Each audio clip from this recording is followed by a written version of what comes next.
السلام عليكم ورحمة الله وبركاته. إن الحمد لله نحمده ونستعينه ونستغفره ونعوذ بالله من شرور أنفسنا ومن سيئات أعمالنا. من يهده الله فلا مضل له ومن يضلل فلا هادي له. وأشهد أن لا إله إلا الله وحده لا شريك له وأشهد أن محمدا عبده ورسوله صلى الله تعالى عليه وعلى آله وصحبه وسلم تسليما كثيرا. أما بعد، فقد قال الإمام البخاري رحمه الله تعالى: باب هجرة الحبشة. وقالت عائشة رضي الله عنها قال النبي صلى الله عليه وسلم: أريد دار هجرتكم ذات نخل بين لابتين، فهاجر من هاجر قبل المدينة، ورجع عامة من كان هاجر بأرض الحبشة إلى المدينة. فيه عن أبي موسى وأسماء رضي الله تعالى عنهما عن النبي صلى الله عليه وسلم। সম্মানিত ভাতৃমণ্ডলী, আল্লাহ রাব্বুল আলামিনের প্রশংসা এবং প্রিয় নবী সাল্লাল্লাহু আলাইহি সাল্লামের উপর সালাত ও সালামের পর আজ মঙ্গলবার 21শে রজব 1446 হিজরি মোতাবেক 21শে জানুয়ারি 2025 আমাদের ধারাবাহিক আলোচনা সহিহুল বুখারীর আনসারীদের ফজিলত বা মর্যাদা সম্পর্কে পর্ব নম্বর 12। এই পর্বের ইমাম বুখারী রাহিমাহুল্লাহর কিতাবের অধ্যায় নম্বর হচ্ছে 37। বিষয়বস্তু আবেসিনিয়ার হিজরত, বাবু হিজরাতিল হাবাসা। ইমাম বুখারী রাহিমাহুল্লাহ বলছেন এই অধ্যায় হচ্ছে হাবাসা, যার নাম বাংলায় আবেসিনিয়া, আফ্রিকার একটি দেশ, পূর্ব আফ্রিকা, যেটি সৌদি আরবের পরে লোহিত সাগর, জেদ্দা আপনারা দেখেছেন, বা জিজান, যেসব লোহিত সাগরের এলাকা। আর এই লোহিত সাগর পার করলেই সৌদি আরবের পশ্চিম দিকে অবস্থিত একটি দেশ, আফ্রিকার দেশ, যার নাম সেই যুগে ছিল হাবাসা। এই হাবাসা দুই ভাগে ভাগ হয়েছে এখন। বৃহৎ যে হাবাসা ছিল, একটির নাম এখন যেটিকে বলা হচ্ছে ইথিওপিয়া ইংরেজিতে, আর বাংলাতে ইথিওপিয়ায় বলছে। আর আরেকটি হচ্ছে এরিট্রিয়া।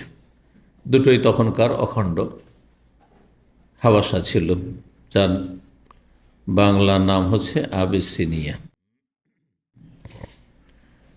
তো রাসূলুল্লাহ সাল্লাল্লাহু আলাইহি ওয়াসাল্লাম সাহাবায়ে কেরামগণ মক্কায় যখন কাফেরদের পক্ষ থেকে জুলম অত্যাচারের শিকার, তখন বিশেষ করে যারা দুর্বল অসহায় মানুষ, তাদের ওপর কঠিন অত্যাচার চলেছে। তাছাড়াও যারা প্রভাবশালী মানুষ কিন্তু ইসলাম গ্রহণ করেছেন প্রথম দিকে, আর তখন মুসলিমরা দুর্বল ছিলেন পার্থিব দিক থেকে, যার ফলে তারাও জুলমের শিকার হয়েছেন। মানসিক, শারীরিক, পারিবারিক বিভিন্ন জুলমের শিকার হয়েছেন।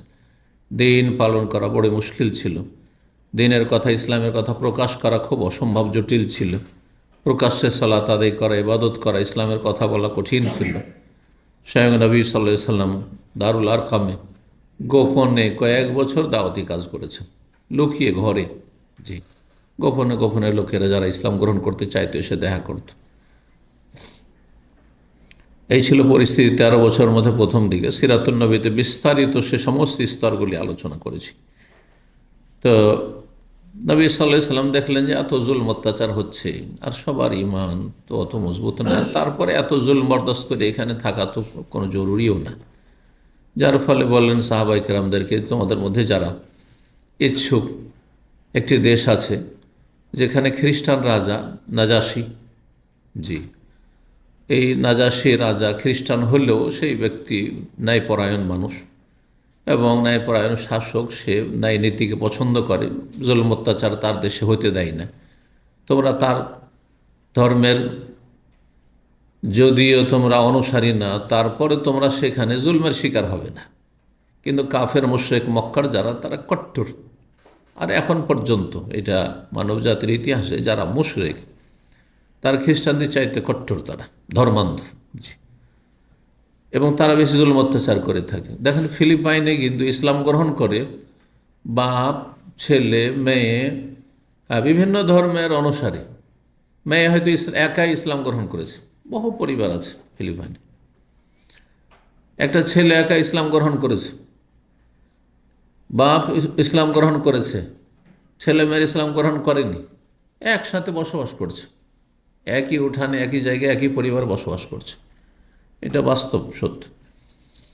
কিন্তু ভারত, বাংলাদেশ, পাকিস্তানে মুশরিক পৌত্তলিক যারা, তারা এত কট্টর, এত চরমপন্থী যে বাস করা জীবনে টানাটানি শুরু হয়ে যাবে, বেঁচে থাকা মুশকিল আছে।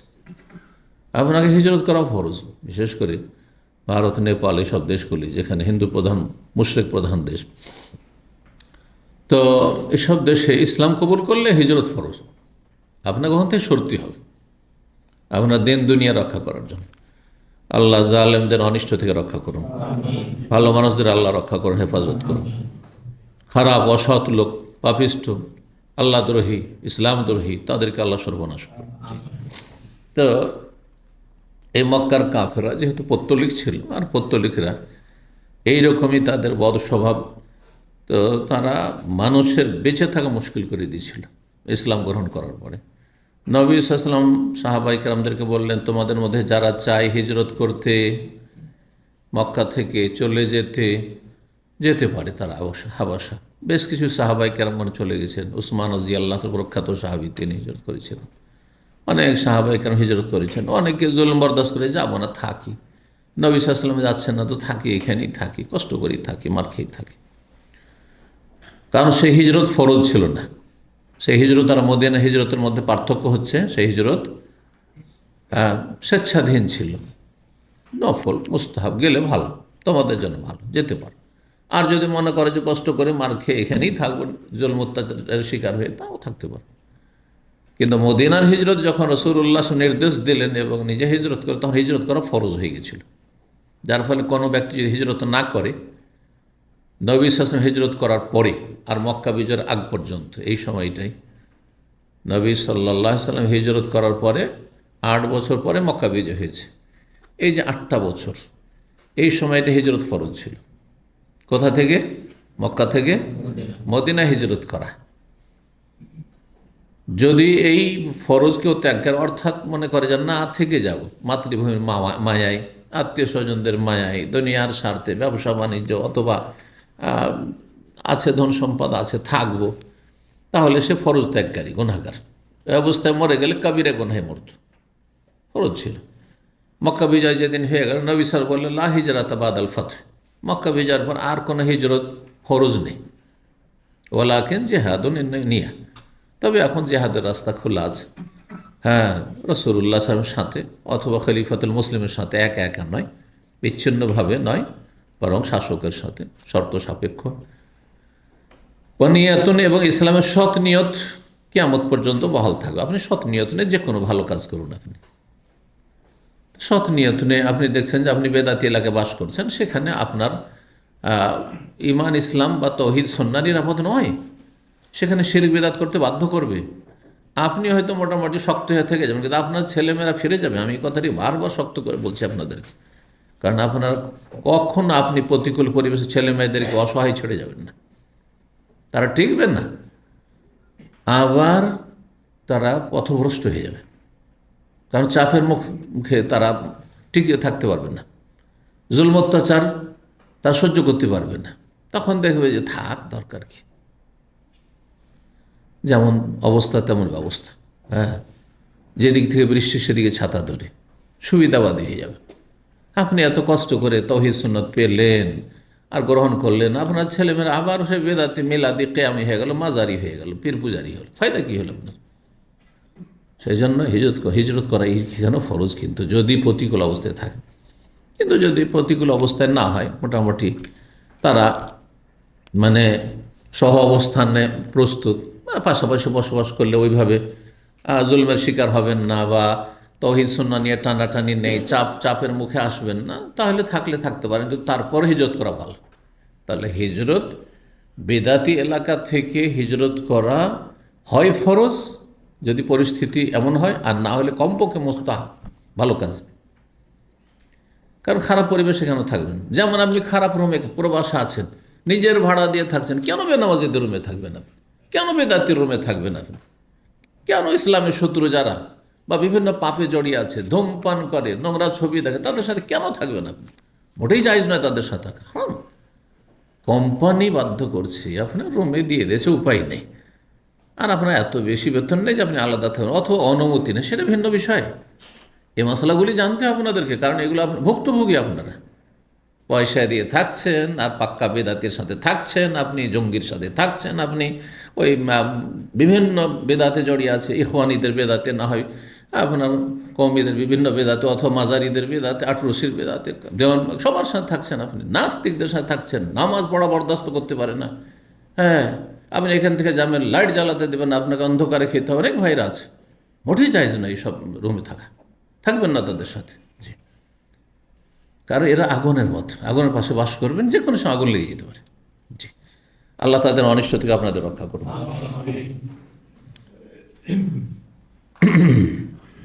তো হিজরতের কথা বলছিলাম। হিজরত মক্কা থেকে মদিনা আর নেই, কিন্তু কিয়ামত পর্যন্ত হিজরত বহাল থাকবে, খারাপ জায়গা থেকে ভালো জায়গা। এইরকমই একটা সঙ্গী ত্যাগের হিজরত, জায়গা আপনি পরিবর্তন করলেন না, কিন্তু সঙ্গী ত্যাগ করলেন। আপনি যখন বেদিন ছিলেন অথবা বেদাতি ছিলেন, তখন আপনার ফ্রেন্ড সার্কেল মোবাইলে যতগুলি নাম্বার সেভ করা ছিল সব লম্পট ছিল, বেনামাজি, বেদিন, না হইলে সব ওই বিভিন্ন আপনার পাপে, না, নারী ফিতনায় লিপ্ত, হ্যাঁ, বিভিন্ন অপকর্মে লিপ্ত। আপনি এখন হেদায়েত হয়েছেন, তাদের কারো নম্বর রাখবেন না, কারোর সাথে যোগাযোগ রাখবেন না। আপনি ইমানে নবায়ন করুন, এখানে আপনি পাক্কা মুমিন হন। এখন ভালো মানুষগুলোর নাম্বার সেভ করেন, আর তাদের সংসর্গ এখতিয়ার করে তাদের সাথে এসে বসেন। হ্যাঁ, যেখানে বসতে পারছেন আপনি, ইসলামী সেন্টার কথা মসজিদে হোক, আর এই বেদিনদের সাথে উঠা বসা করা আর সম্পর্ক রাখা বাদ দেন। এটাও একটা হিজরত। হ্যাঁ, সম্পর্কের হিজরত জরুরি। হয়তো আছেন, দামামে আছে, ওই বাসাতে আছেন, কিন্তু আর ওই সব লোকদের সাথে, যাদের সাথে চলতেন, ফ্রেন্ড সার্কেল ছিল খারাপ লোক, তাদের সাথে মোটেই চলাফেরা করেন না। এটা আপনার ইমানের দাবি, ফরজ। এটাও, এই হিজরতও ফরজ। হিজরত মানে পরিত্যাগ করা, জায়গা পরিত্যাগ করা, না হয় বন্ধু মহল পরিত্যাগ করা। জি, এই জন্য 100টি লোককে খুন করার লোককে কি পরামর্শ দেওয়া হয়েছিল, যে তুমি যেখানে আছো সেটি হচ্ছে আরদসু, মন্দ জায়গা, হ্যাঁ, পাপীদের জায়গা, সেখান থেকে অন্য জায়গায় চলে যাও। ওই এলাকায় একটা গ্রাম আছে, এলাকা আছে, সেখানে আল্লাহর নেক বান্দারা ইবাদতবন্দি করে, ভালো কাজ করে, হ্যাঁ, ফাবুদিল্লাহ, তাদের সাথে আল্লাহর ইবাদতবন্দি করে, ইলম শিখ, আমল করা। জি, গুরুত্বপূর্ণ বিষয় কিন্তু আপনাদের জন্য। আল্লাহ রাব্বুল আলামিন যেন আপনাদের ভালো পরিবেশ দান করেন, ভালো সমাজ দান করেন। খারাপ পরিবেশ, খারাপ সমাজ, খারাপ লোক থেকে আল্লাহ রক্ষা করেন। হাবশার হিজরত, আয়েশা রাদিয়াল্লাহু তাআলা আনহা বর্ণনা করে বলছেন, কালান নবী সাল্লাল্লাহু আলাইহি সাল্লাম বলেছেন একটি হাদিসে, যে হাদিসটি বিনা সনদে এখানে নিয়ে এসছেন, অধ্যায়ের আন্ডারে নিয়ে এসছেন, আর পরে যে হাদিসগুলি আসল হাদিস নিয়ে আসেন ইমাম বুখারী, সেগুলি সনদ সহ। তো নবী সাল্লাল্লাহু আলাইহি সাল্লাম বলছেন, ওরি তো দারা হিজরাতিকুম। নবী সাল্লাল্লাহু আলাইহি ওয়াসাল্লাম একবার স্বপ্নে দেখেছেন, হিজরত করার আগে, মদিনা আসার আগে। কি স্বপ্নে দেখছেন? তাই বলছেন, আমাকে দেখানো হয়েছে, মানে স্বপ্ন যোগে দেখানো হয়েছে, দারা হিজর, তোমাদের হিজরতের দেশ। দার মানে এখানে দেশ, জি, দার মানে ঘর হয়, হ্যাঁ, দার মানে মহল্লা হয়, দার মানে দেশ হয়। জি, ছোট আর বড়। জি, তোমাদের হিজরতের দেশ, হিজরতের এলাকা দেখানো হয়েছে। সেই এলাকা আমি যখন দেখলাম স্বপ্নে, জাতা নাখলিন, খেজুর বাগান বিশিষ্ট, খেজুর বাগান আর বাগান, বাইনা লাবাতাইন, আর তার দুই পাশে ক্ষুদ্র কালো পাথর বিশিষ্ট এলাকা রয়েছে। লাবাতুন বলা হয় এমন এলাকা, যেই এলাকা আই কুচি কুচি ছোট ছোট পাথর থাকে, আর সে পাথরগুলির রং কালো থাকে, এইরকম এলাকাকে বলা হয়। এইরকম স্বপ্ন দেখলেন যে দুই দিকটা দেখছি, যেখানে আমি হিজরত করে এসেছি আর আমার সাথী সঙ্গের হিজরত করছেন, চলে যাচ্ছেন, সেই জায়গার দুই পাশে হচ্ছে কঙ্কর বিশিষ্ট এলাকা, আর সেই পাথরগুলি একবারে কালো কালো আর ক্ষুদ্র ক্ষুদ্র পাথর, মানে এমনি মাটি ধুলা নেই, ধুলাওয়ালা এলাকা নয়, বালি এলাকা, মরুভূমি, এই দাম্মাম আর এই এরিয়ার মতো নয়, হ্যাঁ, রিয়াদের মতো নয়। জি, কারণ এগুলোতে ওই কুচি পাথর কোথাও নেই তেমন। তাহলে এটা কিসের উপর ফিট হচ্ছে? মদিনার উপর। মদিনার পূর্ব আর পশ্চিম, হাররা গারবিয়া হাররা শারকিয়া, পূর্ব আর পশ্চিম দিকে, পূর্ব আর পশ্চিম, তো পশ্চিম দিকে হচ্ছে বাবুস সালাম, হ্যাঁ বুঝতে পারছেন না, আর পূর্ব দিকে হচ্ছে আপনার এই বাকি এই দিকটা। এখন পর্যন্ত এগুলোকে হাররা শারকিয়া হাররা গারবিয়া বলা হয়। পূর্ব দিকটাকে হাররা শারকিয়া বলা হয়, পশ্চিম দিকে হাররা গারবিয়া বলা হয়। জি। তো আমাকে স্বপ্নে দেখানো হয়েছে ফাহাজার মান হাজার কেবাল মদিনা, কিছু লোকেরা যারা চাইলো তারা মদিনায় হিজরত করলো। নবী সাল্লাল্লাহু আলাইহি ওয়াসাল্লাম অনুমতি দিয়ে দিয়েছিলেন যে তোমরা আর কত এখানে থাকবে, মদিনার পরিবেশটা ভালো। বেশ কিছু লোক ইসলাম গ্রহণ করে গেছে, হজ মৌসুমে এসে আমার সাথে দেখা সাক্ষাৎ করে দুইবার তারা বায়াত করে গেছে। বায়াতে উল্লাহ প্রথমবার হচ্ছে, বায়াতে আকাবা যেটি বলা হয় সানিয়া দ্বিতীয়বারও হয়েছে। আর সেখানে শতাধিক লোক ইসলাম গ্রহণ করেছে, আর তারা ইসলামের দাওয়াতের কাজ আর শিক্ষার কাজ সেখানে প্রচার প্রসার করে যাচ্ছে। তো সাহাবীরা অনেকে যারা চাইলেন হিজরত করলেন। ওয়ারাজা আম্মাতুমান কান হাজারা বিআরদিল হাবাশাত আল মাদিনা, তার আগেই বেশ কিছু লোকেরা হাবাশা আবিসিনিয়া হিজরত করে চলে গেছিল। তারা যখন শুনতে পেল যে সাহাবাই কেরামগণ মদিনায় দলে দলে হিজরত করেছেন এবং এমনকি নবী সাল্লাল্লাহু আলাইহি ওয়াসাল্লাম হিজরত করে ফেলেছেন, তখন তারা ধীরে ধীরে হাবাসা থেকে ফিরতে লাগলেন। হাবাসায় কেন থাকবো তাহলে, অমুসলিম দেশ, খ্রিস্টান দেশ, যদিও ভালো শাসক কিন্তু তারপরেও খ্রিস্টান দেশ, কোনো মুসলিম নাই সেখানে, দাওয়াতি কাজ নাই সেখানে, শিক্ষার ব্যবস্থা নেই, কেন বা থাকবো সেখানে। ঠিক আজকালকার ইউরোপের মধ্যে যদি মনে করেন যে ভালো দেশ, তাহলে সেটা হচ্ছে ব্রিটেন, ইংল্যান্ড, ইউকে। যদিও সেখানে মসজিদ আছে, অনেক মসজিদ আছে, দাওয়াতি কাজ হচ্ছে বিভিন্ন আলহামদুলিল্লাহ সংগঠন বা দিনী ভাই রয়েছে, হক বাতিল সব রকমের দাওয়াতি কাজ হচ্ছে আলহামদুলিল্লাহ। সেখানে হেজাব পরে চলতে অসুবিধা নেই, সেখানে জুব্বা পরে, আমি গিয়ে জুব্বা পরে সেখানে নেমেছি, জুব্বা পরে এয়ারপোর্ট কেউ কিছু বলেনি। এই জুব্বা পরে হয়তো ভারতে নেপালে যাওয়া অসুবিধা, জুব্বা পরে ঢাকাতে গেলেও আজকে আলহামদুলিল্লাহ পরিবেশ হয়ে গেছে, অনেকটা পরিবেশ হয়ে গেছে, কিন্তু এমন একটা সময় তারপরও তাকা হবে আর কে রে। কিন্তু আমরা ইউরোপে পোশাকের দিকেও তাকাতে যাই না, ওইসব দেখেই না। বোরখা নেকাব পরে মহিলারা ঘুরে বেড়াচ্ছে আলহামদুলিল্লাহ, যার যে ইচ্ছা, কেউ খোলা ঘুরছে, হ্যাঁ অবাধ স্বাধীনতা, কিন্তু স্বাধীনতা আছে, বাধা বিপত্তি নেই। জি, কিন্তু অন্য ইউরোপের দেশ আছে যেখানে চেহারা ঢাকার ওপর বাধা আছে, পেনাল্টি আছে, ফাইন আছে। হ্যাঁ, আমাদের এক দিনী ফ্যামিলির সাথে দেখা হইলো, আর তার স্বামী মাশাআল্লাহ অনেক খেদমত করলেন, বলছেন যে ওনার ওয়াইফ কয়েকবার করে ফাইন দিয়েছে অন্য দেশে ছিল, ফ্রান্সে অথবা আপনার যেটাকে অস্ট্রিয়া বলা হয়, সব দেশে ফাইন লাগাইতে এসছে, যে ফাইন লাগা, আমি নেকাব খুলব না। ফাইন খেয়েছে কিন্তু নেকাব খুলেনি, জীবন। কিন্তু তারপরে কেন বা থাকবেন আপনি, কেন বা থাকবেন যেখানে স্বাধীনতা আছে, সেখানেও আপনি থাকবেন না যদি তার চাইতে ভালো জায়গা পান। ভালো জায়গা পেতে কালো জায়গায় থাকবেন না, সোজা ভাষায় কথা বলছি, বুঝছেন না? জি, আল্লাহ ভালো করুন। তো এই ছিল হাদিস 3872 নম্বর হাদিস। হাদিস বর্ণনা করেছেন ওবায়দুল্লাহ ইবনে আদি ইবনুল খিয়ার, হ্যাঁ তিনি জানিয়েছেন উরওয়া ইবনে জুবাইরকে রাদিয়াল্লাহু তাআলা আনহুমা, বলছেন আন্নাল মিসওয়ার বিন মাখরামা আব্দুর রহমান ইবনে আসওয়াদ বিন আবদে ইয়াগুস, এই দুইজন মিসওয়ার বিন মাখরামা এবং আব্দুর রহমান ইবনে আসওয়াদ বিন আবদে ইয়াগুস, কাল আল্লাহু, এই দুইজনে ওবায়দুল্লাহ বিন আদি ইবনুল খিয়ারকে বলল।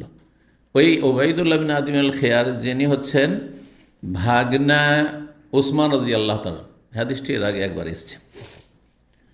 তো দুইজনে গিয়ে বলল, বা দুজনের সাথে দেখা তখন ওবায়দুল্লাহ বিন আদি বিন খিয়ারকে বলল, মা ইয়ামনাউ কান তুকাল্লিমা খালাকা উসমান ফি আখিহিল ওয়ালিদ বিন উকবাহ, কোন জিনিসটি তোমাকে বাধা দিচ্ছে বা কোন বিষয়টি তোমাকে বাধা দিচ্ছে যে তুমি কথা বলবে তোমার মামার সাথে। খালুন মানে মামা, মামার সাথে উসমান মামা উসমানের সাথে তার ভাই, জি মানে কাছের ভাই, তার গোত্রের ভাইয়ের সাথে ওয়ালিদ বিন উকবাহ যে তার চাচাতো ভাই, তার অপকর্ম সম্পর্কে তাকে ইরাকের কুফাতে গভর্নর নিযুক্ত করা হয়েছে।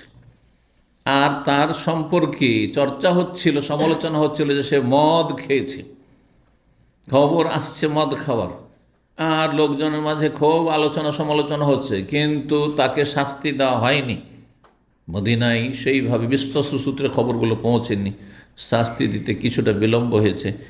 কিন্তু মিসরের মাখরাম আব্দুর রহমান তারা জানছেন ঘটনাটি, বললেন যে তোমার মামা, তোমার ঘরের লোক, তুমি মামাকে গিয়ে বলো যে তিনি খলিফাতুল মুসলিমিন, তার পক্ষ থেকে নিযুক্ত গভর্নরের শাস্তি দিক, তার অপসারণ হোক তাকে। হ্যাঁ, তো এই প্রস্তাব পেশ করলেন দুইজন। ওয়াকান আকসার আন্না সফিমা ফাআলা বিহি, আর লোকের খুব বেশি সমালোচনা শুরু করেছে তার অপকর্ম সম্পর্কে। এই ওয়ালিদ বিন উকবা গভর্নরের অপকর্ম, এই মদ খাওয়া সম্পর্কে। ওবায়দুল্লাহ বলছেন ফান সাবতুল উসমান, ওবায়দুল্লাহ ইবনে আদি খেয়ারকে যখন এই দুই সাহাবী বললেন যে তোমার মামাকে বলো কিছু, গিয়ে অন্তত উপদেশ দাও, জানা খবরটি। শাসকের কাছে সবাই যেতে চায় না, যত ন্যায়পরায়ণ শাসক, একটা প্রভাব আছে, প্রভাবশালী মানুষ, সবাই যেতে চায় না। কে ঝামেলা নেই, যা রাস্তাঘাটে দেখছেন না কত কি অপরাধ হচ্ছে, ইচ্ছা করলে আপনি ওর ক্ষেত্রে কিছুটা করতে পারেন, নিজের কাজে যায়, কি কোন ঝামেলায় যাব। কেউ সাক্ষীও থাকতে চায় না, নাই ঝামেলা আমাকে এখানে সময় দিতাম, ঠিক না? তো বলছেন ওবায়দুল্লাহ যে আমি এই কথা শুনে ফান্তাসাবতুল উসমান হিনা খারাজ আলাইহিস সালাম, আমি রাস্তায় দাঁড়িয়ে গেলাম আমার মামা ওসমান রাদিয়াল্লাহু তাআলার উদ্দেশ্যে, খলিফার উদ্দেশ্যে, যখন তিনি সলাতে বেরোবেন। আমি প্রস্তুতি আছি যে নামাজ পড়তে মসজিদে যাবেন, তখন একটা সুযোগ নেব, একাই পাবো। তাহলে বোঝা যাচ্ছে যে শাসকের সংশোধনের জন্য, শাসককে কোনো খবর দেওয়ার জন্য কোনো অভিযোগ থাকলে, হ্যাঁ, যে বিচার হইতে হবে, আপনি বিচার করেন, নির্জনে বলতে হবে, এই না যে স্টেজে বলতে হবে, এই না যে জুমার মেম্বারে একবারে, হ্যাঁ, ওয়াজ মাহফিলে সরকার বিরোধী কথা বলতে হবে। এগুলি সব খারেজিদের তরিকা, আজকালকার নব্য খারিজের তরিকা, এগুলি ইখওয়ানিদের তরিকা। এতে কোনো সংশোধন হয় না, এতে কোনো সংশোধন হয় না। জি, শাসকদের সংশোধনের জন্য তাকে সরাসরি বলতে হবে। আজকালকার লোকেরা যারা স্টেজে বলে, হ্যাঁ, আপনার বিভিন্ন যে সোশ্যাল মিডিয়াতে সরকার বিরোধী কথাবার্তা লিখছে আর বলছে, হ্যাঁ, তারা বলছে যে শাসকের কাছে পৌঁছিতে পারি না, পৌঁছিতে পারেন না, আপনার ফরজ নেই, দায়িত্ব নেই। আপনি কারো কাছে যদি পৌঁছিতে না পারেন তো আপনাকে আল্লাহ জিজ্ঞাসাই করবে না যে তুমি কেন এই সংশোধন করাওনি। কাকে জিজ্ঞাসা করবেন? যেসব বড় বড় স্কলারগুলো দেশের আছে, আর ওরা যাচ্ছে, কেউ ধর্মীয় উপদেষ্টা হয়েছে, কেউ ধর্মমন্ত্রী হয়েছে, কেউ বাইতুল মোকাররমের ইমাম হয়েছে, কেউ আর কিছু বড় পদস্থ ব্যক্তি হয়েছে, যারা বিভিন্ন সময় মিটিং করছে আর ইফতার পার্টি করছে, খেতে যাচ্ছে তাদের সাথে, তাদেরকে আল্লাহ জিজ্ঞাসা করবেন, আপনাকে আমাকে জিজ্ঞেস করবেন কোথায় কী হচ্ছে না হচ্ছে। আমি যতদূর পৌঁছবে আমার হাতের নাগাল পর্যন্ত আল্লাহ জিজ্ঞেস করবে যে তোমাকে এলেম দিয়েছিলাম, তুমি মানুষকে এলেম দিয়েছিলে কিনা, হ্যাঁ, তোমার চোখের সামনে একটি কাজ অন্যায় হয়েছিল, সংশোধন করেছিলে কিনা। ঘর থেকে আল্লাহ শুরু, আগে ঘরের কথা আল্লাহ জিজ্ঞেস করে, আপনার স্ত্রী আপনার ছেলে মেয়ের কথা জিজ্ঞেস করবেন। এই জন্য ঘরের চরখায় তেল দেন আপনি, পরের চরখায় তেল দিয়ে লাভ নেই, কোনো লাভ নেই। আর জনগণের সামনে বলে উস্কানি দেওয়া হবে, উত্তেজিত করা হবে, আরও খেপিয়ে দেওয়া হবে, কোনো লাভ হবে না, হয়নি কোনো দিন।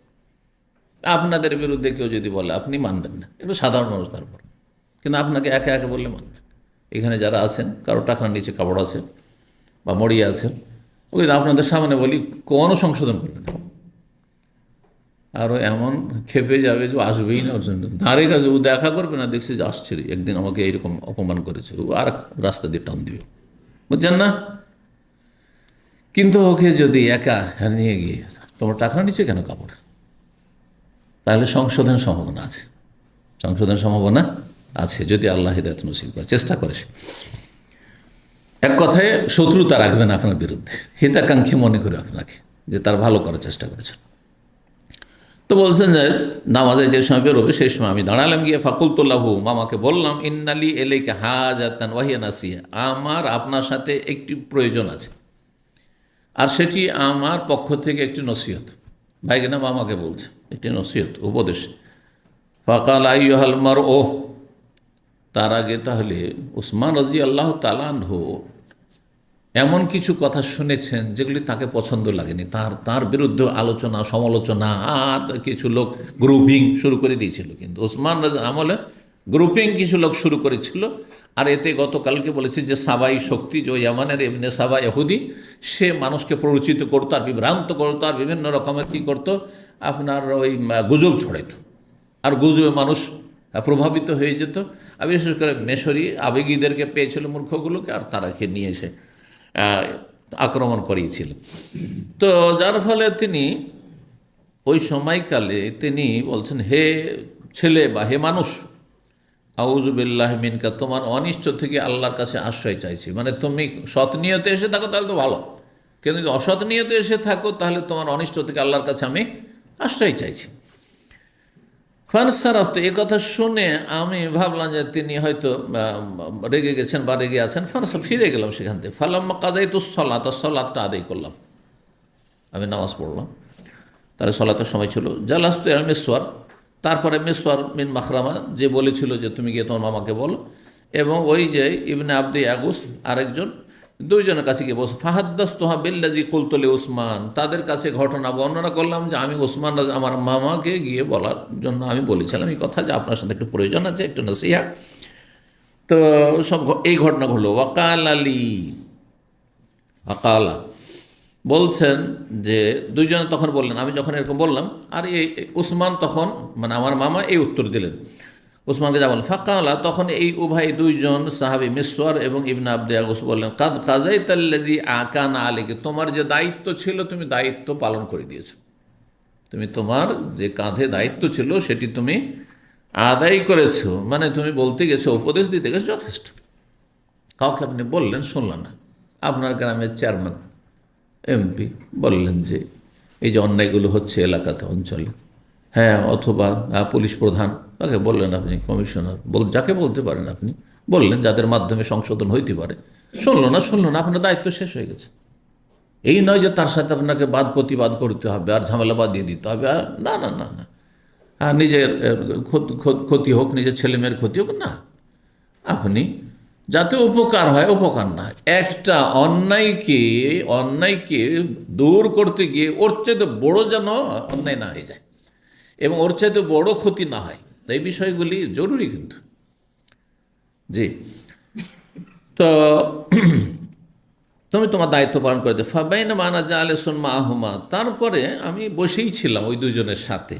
এই জানি রাসূল উসমান, হঠাৎ করে দেখলাম সালাতের পরে উসমান রাদিয়াল্লাহু তাআলা আনহু গিয়েছেন, যেহেতু রাস্তায় ছিল, রাস্তায় কেউ একটা কথা বললে অনেক সময় মানুষ বিরক্তি বোধ করে, তো রাস্তা কথা বলা জায়গা নেই, কথা বলা জায়গা হচ্ছে অফিস। কেউ কথা বলবেন আমার সাথে, অফিসে কথা বলবেন।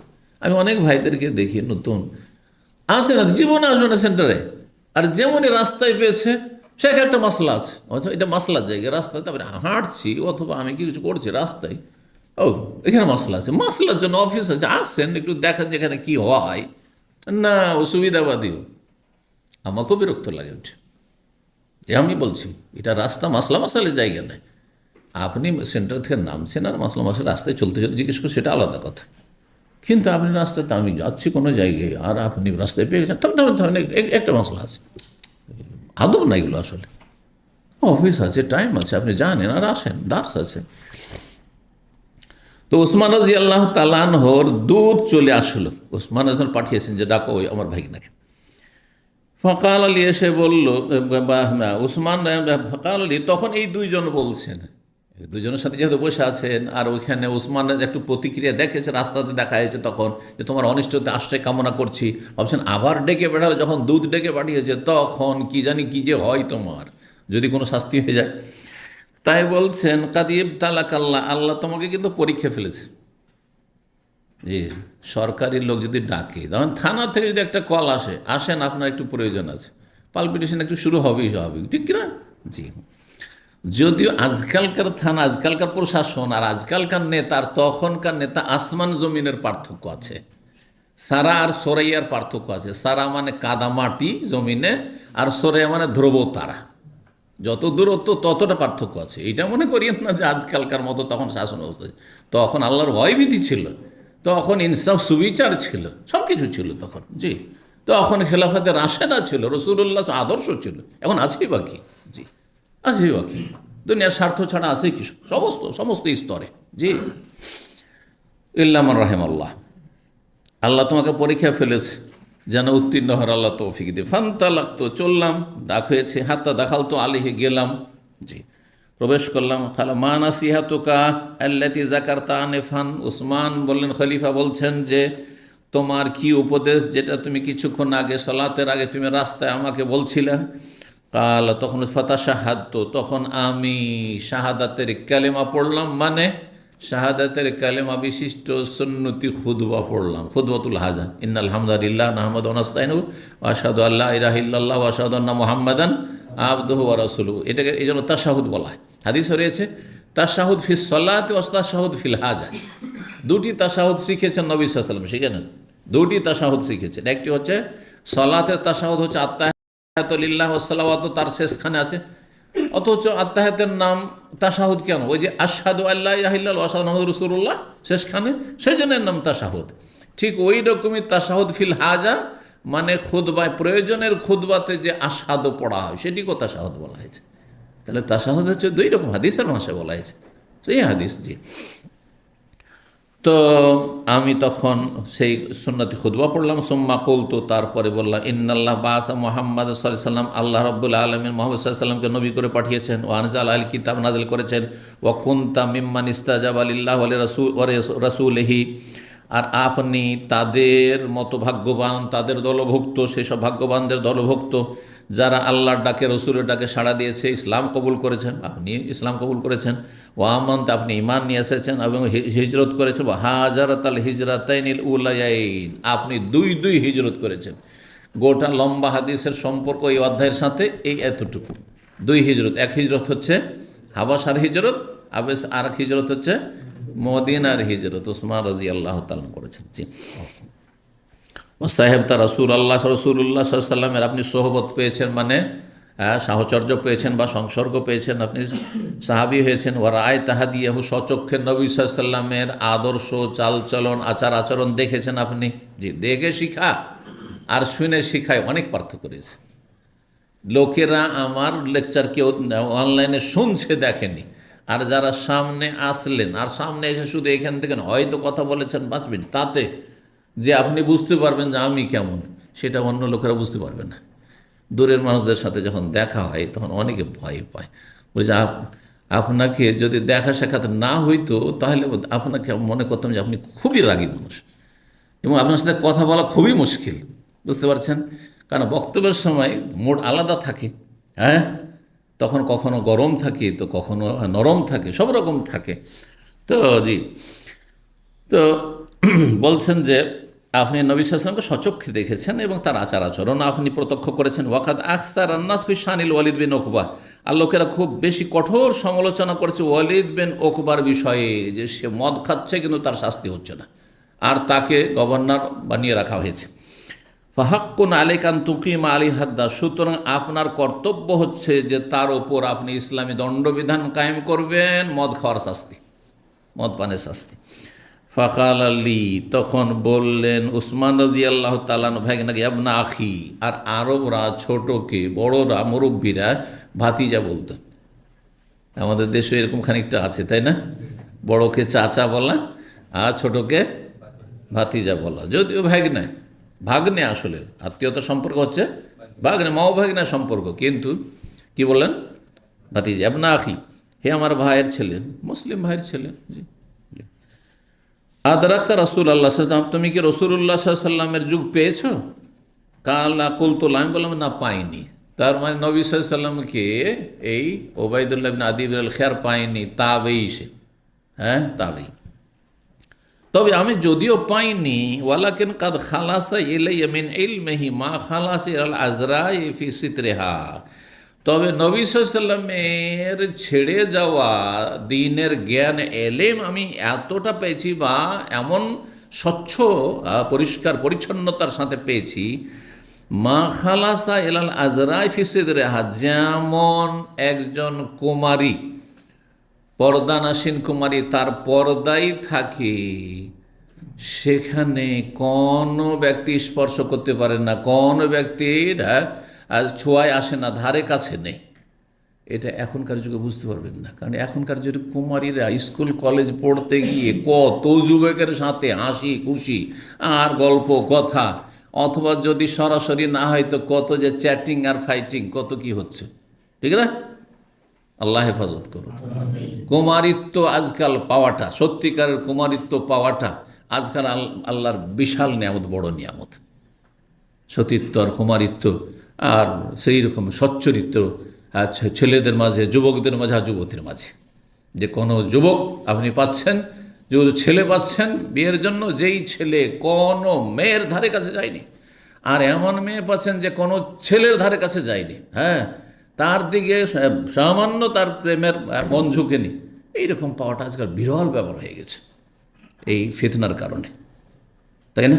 সহশিক্ষার কারণে। মূল কারণ হচ্ছে সহশিক্ষা। শিক্ষা অঙ্গনে দিতেই হবে, কারণ আজকাল শিক্ষা ছাড়া ছেলেরা থাকা সম্ভব নয়। আর শিক্ষা অঙ্গনে ফিতনা আর ফিতনা, ফিতনা যুবক যুবতীর ফিতনা।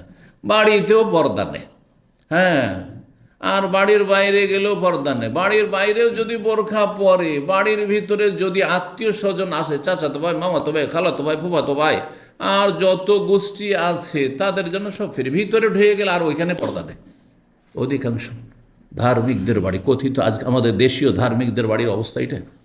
মনে করে যে গ্রামের লোকের সাথে পর্দা নেই, আর তারপরে আপনার আত্মীয় স্বজনদের সাথে পর্দা নেই, যা বাড়ির ভিতরে চলে এসেছে, আর অসুবিধা কি? দুলা ভাইয়ের সাথে পর্দা নেই, দেবর ভাসুরের সাথে পর্দা নেই, আছে কোথায় তার পর্দা? হাজার একটা খুঁজে পাওয়া মুশকিল যাদের বাড়িতে সত্যিকারের ইসলামের হেজাব আছে। ঘরের ভিতরে পর্দা আছে, বাইরেও পর্দা আছে, অন্তরের পর্দা আছে, সব রকম পর্দা আছে। কারণ অন্তরের পর্দা না থাকে তো এই শুধু বোরখা থেকে লাভ নেই। হ্যাঁ, বোরখার ভিতরেও অপকর্ম হইতে পারে। অন্তরের পর্দা মানে তাকওয়া, তাকওয়া। পুরুষের অন্তর নারীর আসক্ত হবে না, আর নারীর অন্তর পুরুষের আসক্ত হবে না। জি, এটা হচ্ছে আসল পর্দা, তাকওয়ার পর্দা। ফাইন্না খায়রা জাদি তাকওয়া। যেখানে পাথেয় সম্বল সম্পর্কে আলো, সবচেয়ে উত্তম সম্বল হচ্ছে আল্লাহ ভীরুতা, সবচেয়ে উত্তম পর্দাই হচ্ছে অন্তরে তাকওয়ার পর্দা, আল্লাহ ভীরুতার পর্দা। আল্লাহর ভয়ভীতি অত্যন্ত জরুরি। মানুষের ভয় না থাকলে যে কোনো ফিতনায় লিপ্ত হইতে পারে মানুষ। আল্লাহ হেফাজত করুন।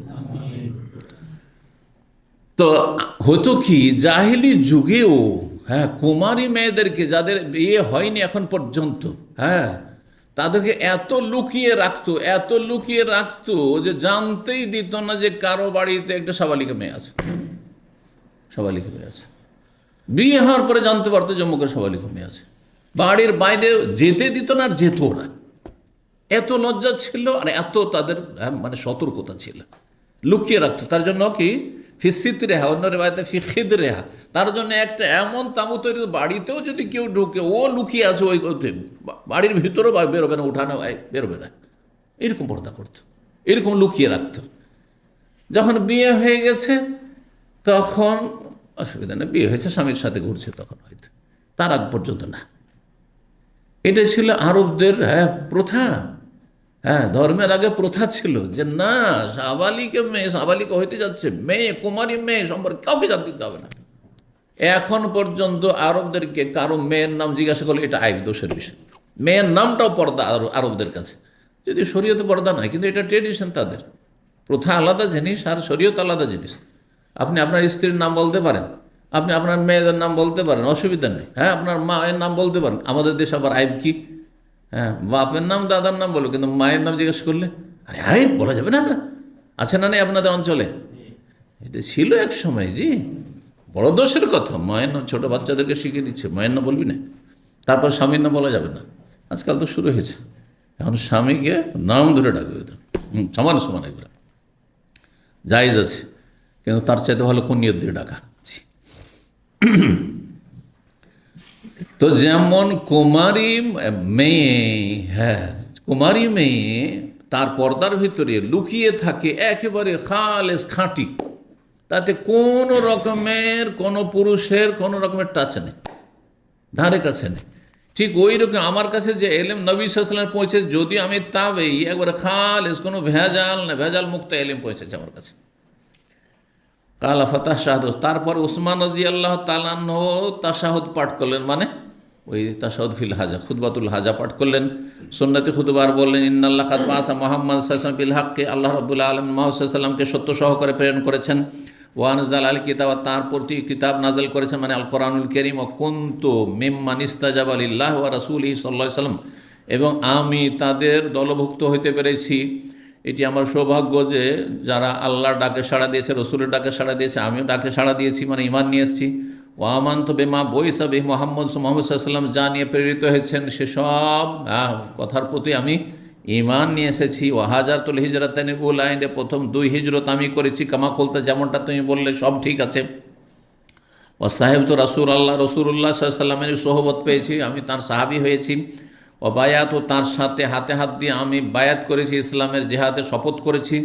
ওয়াল্লাহি, আল্লাহর কসম করে বলছি, মা আসাইতুহু, জীবনে নবী সাল্লাল্লাহু আলাইহি সাল্লামের বিরুদ্ধাচরণ করে নাফরমানি করিনি, কোনোদিন তার বিপরীত চলিনি। ওয়ালা গাসাস্তহু, নবী সাল্লাল্লাহু আলাইহি সাল্লামের সাথে কখনো প্রতারণা করিনি, যে কথা বলবো এক আর আমল করবো এক, এটাও প্রতারণা। ইয়া রাসূলুল্লাহ, আমি এরকম করতে চাই আর করলাম না।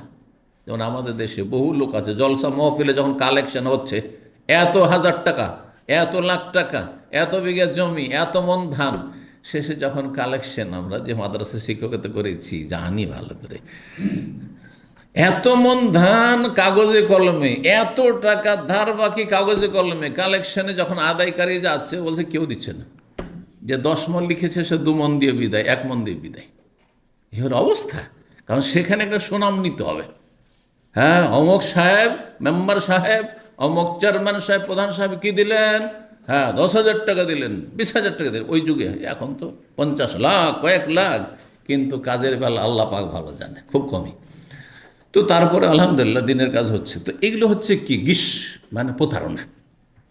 আপনি যা করবেন না কেন বেশি করে বলবেন, যতটা পারবেন হ্যাঁ ততটাই বলুন আপনি, অথবা বলিয়েন না, আপনি গোপন রাখেন। আমি কোনো খেয়ানত করিনি। সমস্ত খলিফা ওমর, তারপরে বলছেন না, সমস্ত খলিফা ইস্তাখলাফ আল্লাহ আবু বকরিন, তার আগে একটু আছে আল্লাহি মা আছে ওলাকা শাস্ত্র হাত্তা তো আফল, নবী সাল্লাল্লাহু আলাইহি ওয়াসাল্লামের ইন্তেকাল পর্যন্ত নবী সাল্লাল্লাহু আলাইহি ওয়াসাল্লামের না নাফরমানি করেছি, আর না আমি কোনো রকম প্রতারণা করেছি। তারপরে আল্লাহ খলিফা নিযুক্ত করলেন আবু বকরকে, আল্লাহর ফয়সালা। আল্লাহ, আল্লাহর কসম করে বলছি, তারও কোনো নাফরমানি করিনি, খলিফা, তারও কোনো বিরুদ্ধাচরণ করিনি। ওয়ালা গাসাস, তার সাথে কোনো খেয়ানত করিনি, প্রতারণা করেন। সুম্মা উস্তুখলিফা ওমর, তারপরে খলিফা হলেন ওমর রাদিয়াল্লাহু তাআলা আনহু। আল্লাহ, আল্লাহর কসম করে বলছি, তারও নাফরমানি করিনি, তার সাথে কোনো খেয়ানত আর কোনো রকমের প্রতারণা করিনি। সুম্মা উস্তুখলিফতু, তারপরে আমাকে খলিফা নিযুক্ত করা হয়েছে। আফালাইসা লি আলাইকুম মিসলুল্লাযী কানা লাহুম আলাইয়া, আমার কি সেই অধিকার তোমাদের উপর নেই যেমনটা অধিকার আগের খলিফাদের ছিল তোমাদের উপর? হ্যাঁ, যেমন আমি হক আদায় করেছি আবু বকরের, উমরের, আমার হক কি তোমাদের উপর নাই? তাদের তো তোমরা সমালোচনা করনি, তাদের বিরুদ্ধে তোমরা এইসব গুজব রটাওনি। কেন আমার বিরুদ্ধে এইসব গুজব শুনছি, কেন আমার বিরুদ্ধে এইসব সমালোচনা শুনছি, কেন আমার হক আদায়, কেন আমার সাথে এরকম আচরণ করছো তোমরা? মানে এক শ্রেণীর লোকেরা। তো তাতে অবশ্যই একজন কষ্ট পাবেন। আপনার যখন সমালোচনা হবে অথচ বাস্তবতা কিছু না, মিথ্যা, তাহলে আপনাকে অবশ্যই কষ্ট লাগবে, কষ্ট হবে। সে কথায় প্রকাশ করছেন। তারপরে ভাইগনা বলছে, বলা হ্যাঁ অবশ্যই আপনার ওই রকম হক আছে যেমন আবু বকর উমরের হক ছিল। আনকুম, তাহলে এইসব আলোচনা সমালোচনার কারণটা কি যা তোমাদের পক্ষ থেকে আমার কাছে পৌঁছেছে যে তোমরা এই ধরনের সমালোচনায় অংশ নিচ্ছ? ফাম্মা মাজাকার তুমি শানিল ওয়ালিদ, তারপরে তুমি যে ওয়ালিদ বিন উকবার কথা বললে যে তাকে শাস্তি দেওয়া হচ্ছে কি না, শোনো কথা। ফাসানা খুযুফি ইনশাআল্লাহ বিল হাক্কি, আমি শীঘ্রই আল্লাহ চাইলে ন্যায়সঙ্গত বিচার ফয়সালা করব। কিন্তু বিশ্বস্ত সূত্র আমার কাছে পৌঁছবে, সাক্ষী প্রমাণ হইতে হবে, সময় লাগবে। সুদূর সে ইরাক থেকে মদিনায় সংবাদগুলি আসছে, মাধ্যম দিয়ে সত্যতা কতটা আছে যাচাই বাছাই করে, তদন্ত না করে এমনি শাস্তি দিয়ে দাও। হ্যাঁ, কেউ একজন বললে একতরফা শুনে শাস্তি দিতে পারবেন না, অবশ্যই শুনতে হবে বিশ্বস্ত সূত্রে। তাই বললেন তিনি, আর তারপরে তাই করলেন। যখন তার কাছে খবর নিশ্চিত হলো যে আসলেই এই গভর্নর ওয়ালিদ বিন উকবা কি করেছে, মদ পান করেছে। কাল বর্ণনাকে বলছে, ফাজালাদ আল ওয়ালিদ, ওয়ালিদকে তখন বেত্রাঘাত করলেন আর 40টি।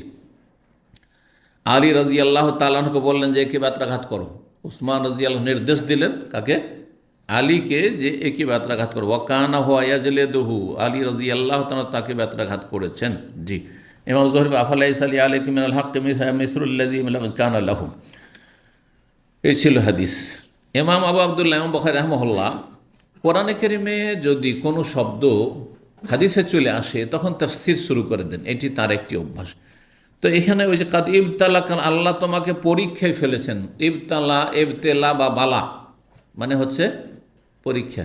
আমরাও কিন্তু বাংলায় বালা বলি, কি যে বালা মুসিবত আসলো। বালা কিসের অর্থে ব্যবহার করছেন আপনি? পরীক্ষার অর্থে ব্যবহার করছেন না তো, আপনারা করছেন মুসিবতের অর্থে, বিপদ। বিপদকে বালা বলছি আমরা, বাংলায় কি বলছি? বিপদকে, মানে মুসিবতের প্রতিশব্দ হচ্ছে বালা, এজন্য বালা মুসিবত বলছেন। তো মুসিবতকেও বালা বলা হয় কেন? কারণ মুসিবত এক পরীক্ষা। মুসিবত আল্লাহর পরীক্ষা। একটা অ্যাক্সিডেন্ট হলো আল্লাহর পরীক্ষা, চাকরি চলে গেল আল্লাহর পরীক্ষা, এখান থেকে এক্সিট লেগে গেল আল্লাহর পরীক্ষা, ছেলে মেয়ে কেউ মারা গেল, কারো ক্ষয়ক্ষতি হলো পরিবারের পরীক্ষা, ইত্যাদি ইত্যাদি পরীক্ষা। অসুস্থ হয়ে পড়লেন, বালা মুসিবত আল্লাহর পরীক্ষা। কিন্তু শুধু বালা মুসিবত পরীক্ষা নয়, বিপদ আপদগুলি পরীক্ষা নয়, সুখগুলিও পরীক্ষা। আল্লাহ এত পয়সা দিল যে পয়সা সামলাইতে পারছেন না, কি করবেন দিশেহারা, ওরই বড় পরীক্ষা, এতে ফেল হওয়ার বেশি সম্ভাবনা। জি, তো সুখ দুঃখ দুটি কিন্তু পরীক্ষা। বালা শব্দের শাব্দিক অর্থ হচ্ছে পরীক্ষা। জি, এক্সাম, যেমন ইখতেবার, ইমতিহান, ওই রকমই ইবতেলা, সবগুলির অর্থ হচ্ছে পরীক্ষা। তো ইমাম আবু আবদুল্লাহ ইমাম বুখারী বলছেন, বালাও মির রব্বিকুম আযীম। হ্যাঁ, সূরা বাকারা আয়াত 49 রয়েছে, বালাও মির রব্বিকুম আযীম, এতে তোমাদের রবের পক্ষ থেকে বড় পরীক্ষা রয়েছে। মাবতুলিতুম বিহি মিন শিদ্দাতিন, যে কঠিন পরীক্ষার সম্মুখীন তোমরা হয়েছে। জি, ফিরআউন তোমাদের ছেলে সন্তানদেরকে খুন করতো, বনি ইসরাঈলদেরকে আল্লাহ সম্বোধন বলছেন, আর তোমাদের মেয়ে সন্তানদেরকে শুধু রেখে দিত দাসী বানিয়ে। তো দাসী হয়, বাড়ির মেয়েরা দাসী হবে কারো বাড়িতে, এইটাও আল্লাহর বড় কি পরীক্ষা। পরীক্ষা, আযাব, আযাব পরীক্ষা, মুসিবতের পরীক্ষা। তো এইরকমই ছেলে সন্তানকে খুন করে দেওয়া হচ্ছে, তাহলে আগামী প্রজন্ম কী হবে? শেষ হয়ে যাবে তাহলে। জি, তো এগুলো বড় পরীক্ষা ছিল, তাই বলছেন। অফি মওদিন, কোনো জায়গায় রয়েছে আলবালা, কোনো জায়গায় ইবতেলা, এগুলোর অর্থ হচ্ছে ওয়াত্তামহিস, এর মানে হচ্ছে ছাঁটাই করা। কেন পরীক্ষার মাধ্যমে ছাঁটাই হয়। ক্লাসে 100 ছেলে আছে বা 100 ছেলে মেয়ে লেখাপড়া করছে, তার মধ্যে ছাঁটাই করে কাকে উঠাবো কাকে উঠাবো না, হ্যাঁ, ওপরে, সেই জন্য পরীক্ষা হচ্ছে, তাই না? দেখা গেল যে 20 জন পাশ করলে 80 জনই ফেল, বা কম আর বেশি। আজকাল তো সবকে পাশ করিয়ে দেওয়া হচ্ছে। কেন পাশ করে? পরীক্ষা উঠিয়ে দেওয়া হচ্ছে। পরীক্ষা কিছুই নেই ক্লাস 9 পর্যন্ত কিছু কিছু জায়গায়। জি, কারণটা কি জানেন? যাতে করে সব মূর্খ থেকে যায়। কারণ এরা যদি আবার ডিগ্রি হোল্ডার হয়ে যায়, সবাই গ্রাজুয়েশন বিএ পাস করেছে, তো এমএ পাস করেছে, সবাই চাকরির জন্য সখন আন্দোলন করে বিক্ষোভ করবে না, নিচেই থেকে যা, হঠাৎ করে দেবো একবারে ক্লাস 10 মাধ্যমিক পরীক্ষা, আর ওইখানে গিয়ে বেশিরভাগ সব ছাঁটাই হয়ে ওইখানে আন্ডার ম্যাট্রিক হয়ে থেকে যাবে। আর তারপরে এত কঠিন সিলেবাস থাকবে যে আর ওপরে উঠতেই পারবি না, যোগ্যই হবি না। যারা বেশি পয়সা খরচ করতে পারে, যারা বেশি যত্ন নিতে পারে, যারা বেশি আপনার ওইভাবে আপনার কোচিং দিতে পারে, তাদের ছেলেরা বিয়ে ডাক্তার, ইঞ্জিনিয়ার, আর ওই রকম বিএ এমএ পাস করবে আর যোগ্য হবে। আর সেগুলোকে হাতে গোনা কয়টা, আপনার 1000-এর মধ্যে 10টা উপর দিকে যাবে, বাকি 990টাই সব ওখানেই থেকে গেছে, চাকরি চাওয়ার যোগ্য হয়নি। কিসের আর চাকরি চাইবে?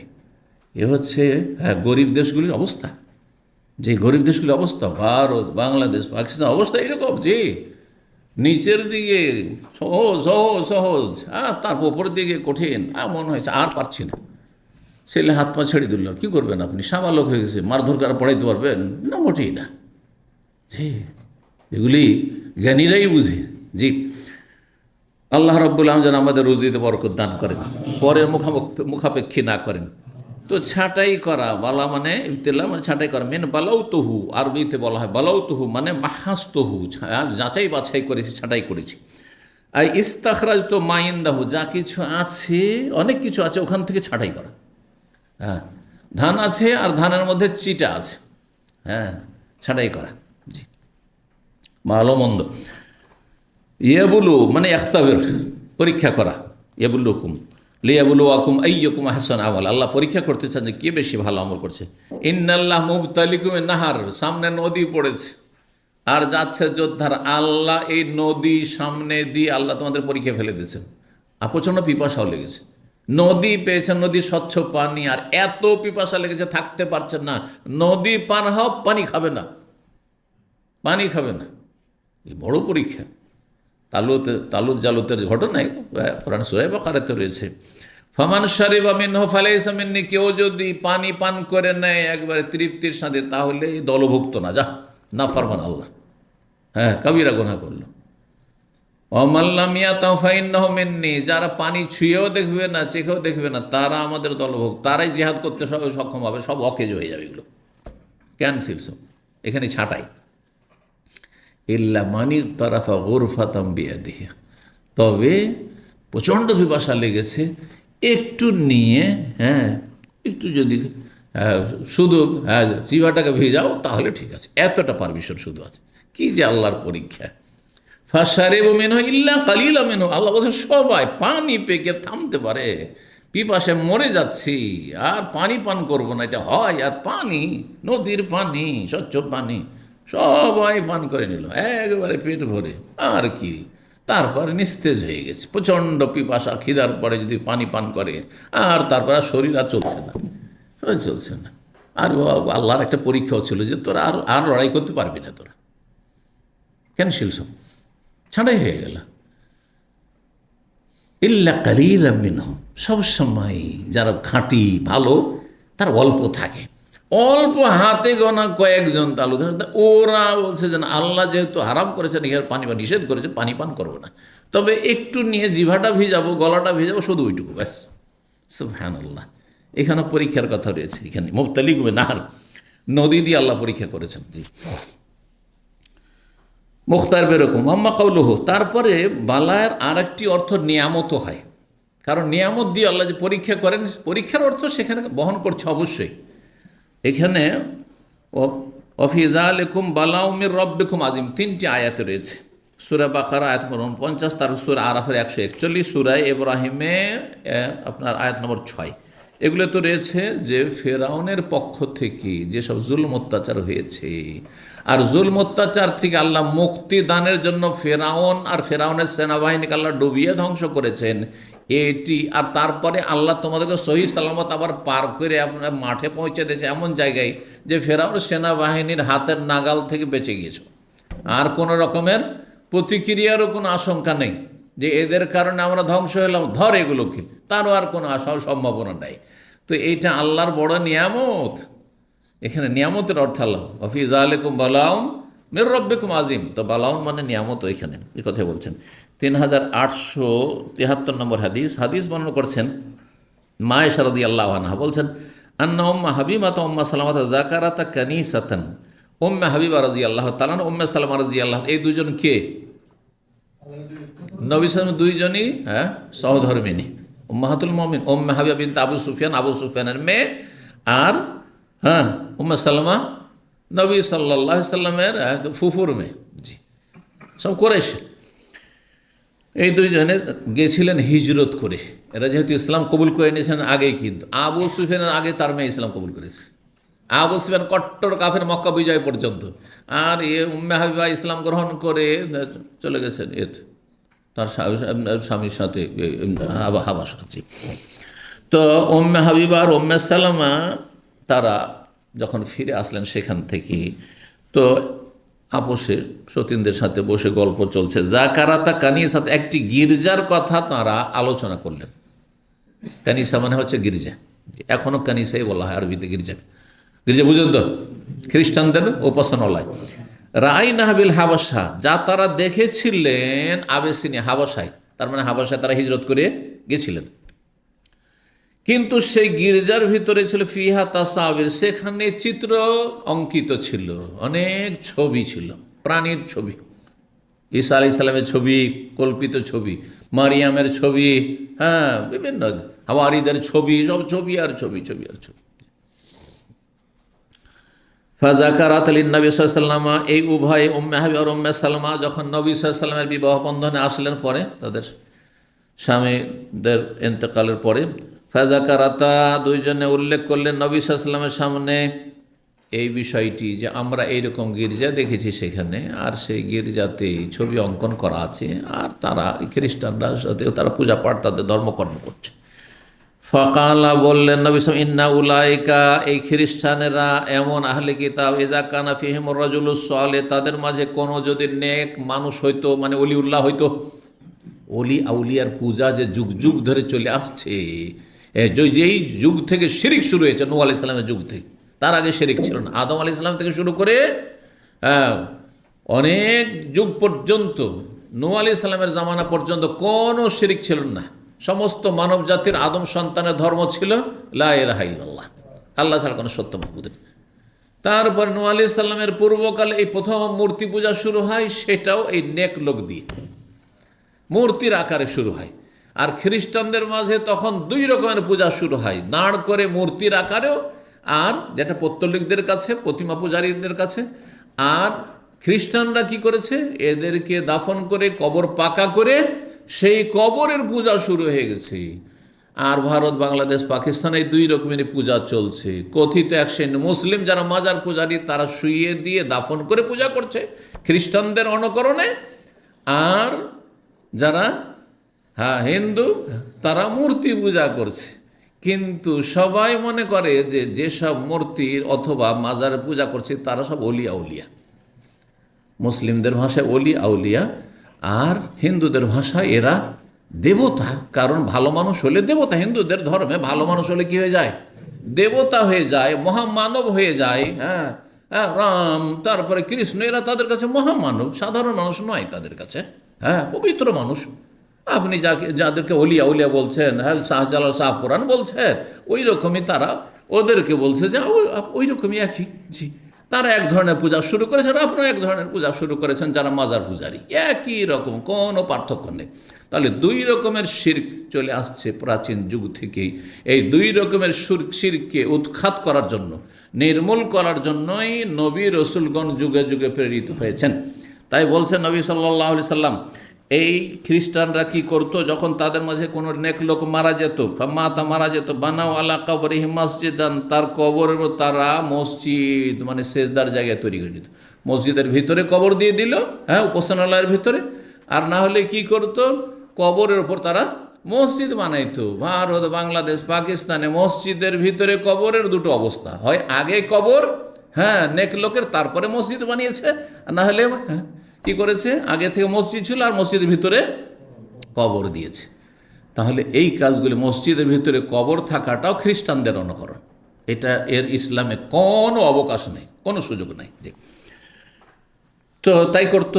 শুধু তাই নয়, তার সাথে কি করতো, আসাওয়ারু ফিহে তিকা সোয়ার, তিকা তিলকা একই অর্থ হচ্ছে। তিলকা মানে ওইটা, ওই, আর তিলকা মানে ওইটি।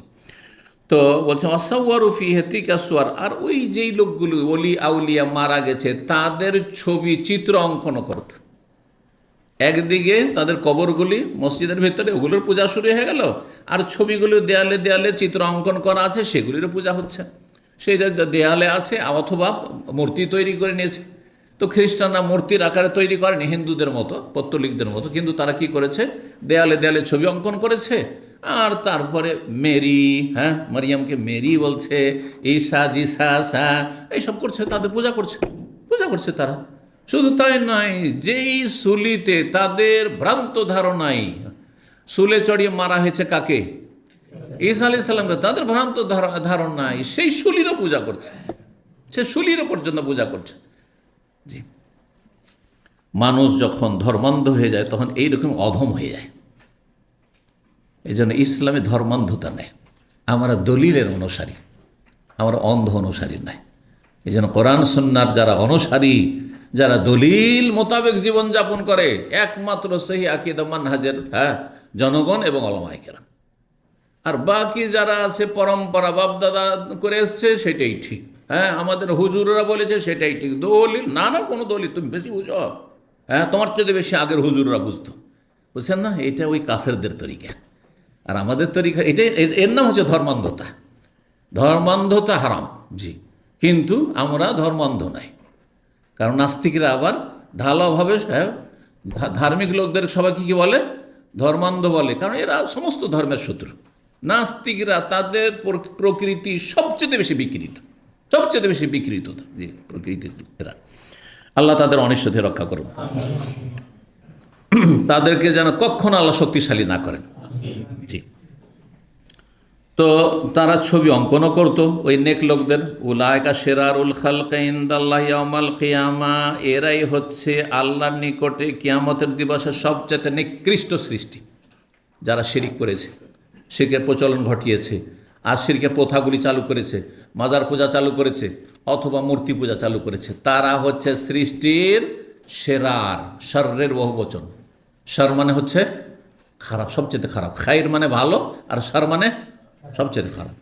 খায়ের মানে সবচেয়ে ভালো, আর শর মানে সবচেয়ে খারাপ। সেরারুল খালক, সৃষ্টির যত সৃষ্টি আল্লাহর মখলুকাত, তার মধ্যে সবচেয়ে নিকৃষ্ট হচ্ছে যারা মুশরিক, নাস্তিক, যে যাদের আল্লাহর সাথে কোনো সম্পর্ক নেই, যারা নিজের মালিককে চিনে না, যারা মনে করে যে আমি এমনিতে সৃষ্টি হয়ে গেছি, অথচ তার এই বোতলটা এমনিতে আসেনি, ওটা বিশ্বাস করে ও কোনো কিছু এমনিতে আসেনি। জি, তার পকেটে মোবাইলটা এমনিতে আসেনি, অনেক স্তর পার করে এসেছে। ওই রকমই মানুষ, আমি, আপনি, ওয়া খালাকাকুম আতওয়ারা, বহু স্তর পার করে এখানে পৌঁছেছেন। আপনি বহু স্তর পার করে এখানে এসে পৌঁছেছেন, এবং এগুলি সবগুলি নিয়ন্ত্রণ করেন একমাত্র আল্লাহ রাব্বুল আলামিন। আল্লাহর নিয়ন্ত্রণ ছাড়া হয়নি। রবকে চিনলেন না, আরে বাপ মাকে কি চিনবেন আপনি? রবকে চিনলেন না আপনি, আপনার মালিককে যেখান থেকে আপনি বেতন নিচ্ছেন কী বা চিনবেন, আর কি হক আদায় করবেন আপনি? সুতরাং সত্যিকারের যদি মানুষের হক আদায় করে, তাহলে যে রবকে চেনে, যে সত্যিকারের মুমিন খাঁটি বান্দা, সেই ব্যক্তি আদায় করতে পারে, কারণ তার আল্লাহর ভয় আছে। একটা অন্যায় করলে, একটু ভুল করলে আল্লাহর কাছে আসামির কাঠগড়ে হাজির হইতে হাসরের মাঠে। এই চিন্তা আমার আপনার আছে, এই চিন্তা একজন খাঁটি মুসলিমের আছে। কাফেরের কি আছে? মুশরিকের কি আছে? বেদিন নাস্তিকের আছে কি? কিছুই না তো নাই। জি, আল্লাহ রব্বুল বুঝার তৌফিক দান করুন, এবং অসৎ লোকদেরকে আল্লাহ রব্বুল আলামিন নিশ্চিহ্ন করুন। তো এরা হচ্ছে নিকৃষ্ট। 3874 নম্বর হাদিস। হাদিস মানে করছেন উম্মে খালেদ বিনতে খালেদ। বাপের নাম খালেদ আর তার ছেলের নামও খালেদ ছিল। তাহলে বোঝা গেল যে বাপের নামে ছেলে মেয়েদের নাম রাখা কোনো দোষ নেই।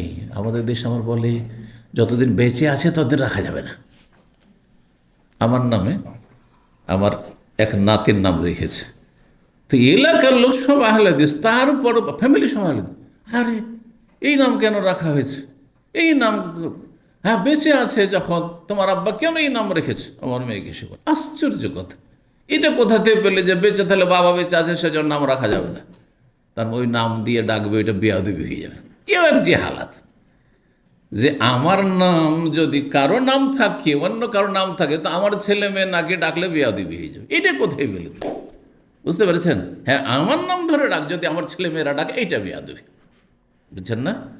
হ্যাঁ, বাপ মাকে নাম ধরে ডাকা যাবে না। বাপ মাকে ডাকতে হবে বাবা মা বলে ডাকতে হবে। ইয়া আবাতে, ইব্রাহিম আলাইহিস সালাম কি বলছেন? ইয়া আবাতে বলছে, ইয়া আজার বলেননি, কোরআনের ভাষা। হে আব্বা, হে সম্মানিত আব্বা। জি, ইয়া উম্মাহ, এরকম করে বলতে হবে। জি, তো খালেদ বলছেন কাদেম তুমিন আরদিল হাবাসা। এই উম্মে খালেদ বলছেন আমি হাবাসার দেশ থেকে আসলাম। তাহলে হাবাসা হিজরত তিনি করেছিলেন। ওয়ানা জুয়াইরা, সেই সময় আমি ক্ষুদ্র বালিকা ছিলাম। জারিয়াতুন মানে বালিকা হয়, আর একেবারে ছোট্ট বালিকা ছিলাম, একবার না বালিকা। ফাকাসানি রসুল্লাহ সাল্লাম এই ছোট্ট বালিকাকে দেখে আদরে কি করলেন? একটি কাপড় গিফট করলেন। জি, রসুল্লাহ সাল্লাম আমাকে একটু পরিধানের জন্য কাপড় উপঢৌকন দিলেন, যেটি ছিল খামিসা, চাদর, এমন চাদর লাহা আলাম, যাতে নকশা ছিল, মানে নকশিদার চাদর। বুঝেন তো, নকশিদার বলেন না? জি, বা নকশি যেটাই বলেন। ফাজালা রসুল্লাহ সাল্লাহ আলি সাল্লাম, সেটা এত পছন্দ হয়েছে নবী সাল্লামকে, দেখে সুন্দর লাগছে।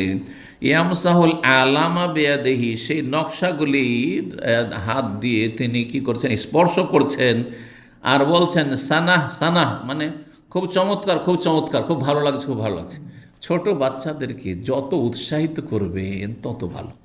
খারাপ জিনিসও যদি বলেন খুব ভালো, খুব ভালো, তো খারাপ খাবারও খেয়ে নেবে, আর খারাপ কাপড়ও নিয়ে নেবে। আর ভালো কাপড়ও যদি বলে দেন না ভালো না, তাহলে অবস্থা খারাপ, নেবেন না। কারণ ওর অন্তর সাদা সিধা, বুঝা গেছে না? আপনি যেটা বলছেন সেটাই। জি, তো নবী সাল্লাল্লাহু আলাইহি এমনিতে ভালো ছিল। সানা, সানা শব্দটির অর্থ হচ্ছে, ইমাম হুমায়দি রাহিমাহুল্লাহ, ইমাম বুখারী ওস্তাদ, তিনি বলছেন ইয়ানি হাসানুন, হাসানুন খুব সুন্দর, খুব সুন্দর, খুব সুন্দর, খুব সুন্দর। এই ভাষাটি সানা প্রকৃত আরবি না, এটি হচ্ছে আবেসিনিয়ার ভাষা, হাবাসার ভাষা। তাহলে এক ভাষায় আর এক ভাষার অনুপ্রবেশ এটা যুগ যুগ ধরে চলে আসছে। মক্কা তো কিছু কিছু শব্দ হাবাসা আফ্রিকানরা ব্যবহার করে, সেই শব্দগুলি মক্কাতে ব্যবহার হইতো। জি, এইখানে দেখেন আমরা সৌদি আরবে আছি, ঠিক না? কিন্তু এখানেও কিছু কিছু শব্দ আছে যেই শব্দগুলি আপনার ফার্সি শব্দ। যেমন এই পূর্ব এলাকা দাম্মাম অঞ্চল, এসব অঞ্চলগুলি দাম্মাম আলাসা, এসব অঞ্চলে জানালাকে দারিসা বলে। দারিসা কোনো আরবি না, একেবারে খালেস ফার্সি শব্দ দারিচা। আমরা ছোটোকালে যখন ফার্সি পড়েছি, 2-3টা সাবজেক্ট ফার্সি পড়েছি। দারিচা মানে হচ্ছে সুব্বাক, আরবিতে যেটা সুব্বাক। সুব্বাক মানে কি? সুব্বাক আরবি শব্দ হচ্ছে সুব্বাক, জানালা, বুঝছেন না? তো এইভাবে আমি আজকে চিন্তা করছিলাম যে বিভিন্ন ভাষা হঠাৎ করে মনে আসে, এই ভাষাটি বাংলাতেও আছে, আরবিতেও আছে। আপনারা কিছু কিছু আঞ্চলিক ভাষাতে বলে মস্কারা করা, বলেন না? বলেন না? যদি আমাদের অঞ্চলের নাই, হ্যাঁ, রহস্য আছে, মজাক আছে, উপহাস আছে, ঠাট্টা আছে, এই শব্দগুলি আছে, কিন্তু মস্কারা শব্দটি আমাদের অঞ্চলে নেই। হ্যাঁ, তো মস্কারা আপনারা বলেন, কিন্তু মস্কারা যদি আপনাদেরকে বলি যে আসল কি, আপনারা বের করতে পারবেন না। কিন্তু আমি যেহেতু কয়েক ভাষা জানি, আমি বের করেছি আপনাদের জন্য। এটি হচ্ছে মাসখারা, আরবি শব্দ একদম, কোরআন আছে। বাজা, তোমাদের কেউ কাউকে যেন উপহাস ঠাট্টা না করে। জি, বুঝা গেছে না? ঠাট্টা করা, মজাক করা, রহস্য করা, হ্যাঁ, উপহাস করা, কাউকে হেও করা, কাউকে নিয়ে রহস্য করা, হালকা, যেটাতে কেউ মাইন্ড করবে না, এতটা জায়েজ আছে। একটু বিনোদনের জন্য, একটু হাসি খুশির জন্য যদি জানা থাকে যে মাইন্ড করবেন। কিন্তু আপনি একটা অপরিচিত লোক আর যদি বলেন মাশাআল্লাহ আপনার মোজগুলো সুন্দরই লাগছে, মাইন্ড করবে না? তাহলে আপনাকে চিন্তা করতে, অনেক সময় মারামারি শুরু করেছিলেন এই আপনি একটু, হ্যাঁ, মস্কারা শব্দটি তাহলে ক কি হয়েছে? আরবিতে ছিল খ, বাংলা গিয়ে কি হয়েছে? খ। এক ভাষাতেই তো আপনারা ক খ করে দিচ্ছেন, করছেন না? বরং স কে হ করে দিচ্ছেন, প কে হ করে দিচ্ছেন, পানিকে হানি করে দিচ্ছেন, সালাকে হালা করে দিচ্ছেন, এত বড় পরিবর্তন করে দিচ্ছেন, করছেন না? তাহলে কেন বা হবে না? তো মস্কারা আসলে আরবি কি? মাসখারাতুন মানে সুখরিয়াতুন। জি, তো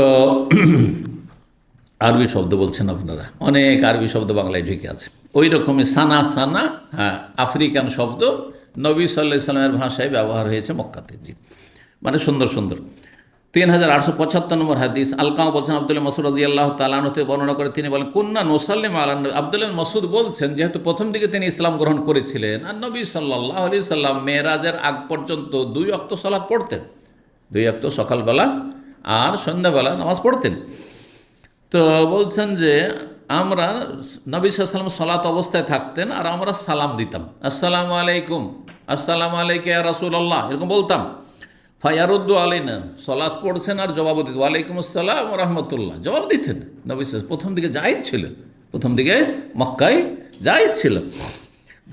তারপরে বলছেন ফালাম্মা রাজানা ইনদিন নাজাশি, যখন আমরা ফিরে আসলাম নাজাশির নিকট হতে, মানে নাজাশি হচ্ছে আবেসিনিয়ার রাজা, যেহেতু সেই রাজার দেশ থেকে ফিরে আসলাম, মানে আবেসিনিয়াতে হিজরত করে গিয়েছিলাম, ওখান থেকে মদিনা যখন ফিরে আসলাম, তাহলে মক্কাতে পারমিশন ছিল, মদিনাতে প্রথম পারমিশন ছিল। যখন সূরা বাকারা আয়াত নাযিল হইল যে হাফিজু আলাস সালাতি ওয়াস সালাতিল উস্তা ওয়া কুমু লিল্লাহি কানিতিন, সালাতের হেফাজত করো, আর বিশেষ করে যে মধ্যবর্তী সালাত আসরের নামাজ, এটার আরও গুরুত্বের কথা আল্লাহ বলছেন। তারপর কুমু লিল্লাহি, আল্লাহর সামনে দাঁড়াও, কানিতিন মানে নীরব হয়ে, চুপ হয়ে। এই আয়াত নাজেলের পরে সাহাবী বলছেন ফাউমের নবী সুকুত নহিন আনিল কালাম, সেই দিন থেকে আয়াত নাজেল হওয়া থেকে আমাদেরকে বলা হয় নামাজ অবস্থায় কোনো কথা মানুষের সাথে বলা যাবে না, জবাব দেওয়া যাবে না, কোনো জিজ্ঞাসা করলে উত্তর দেওয়া যাবে না, আর আমাদের কথা বলতে নিষেধ করা হইলো, আর নীরবতার নির্দেশ দেওয়া হইলো।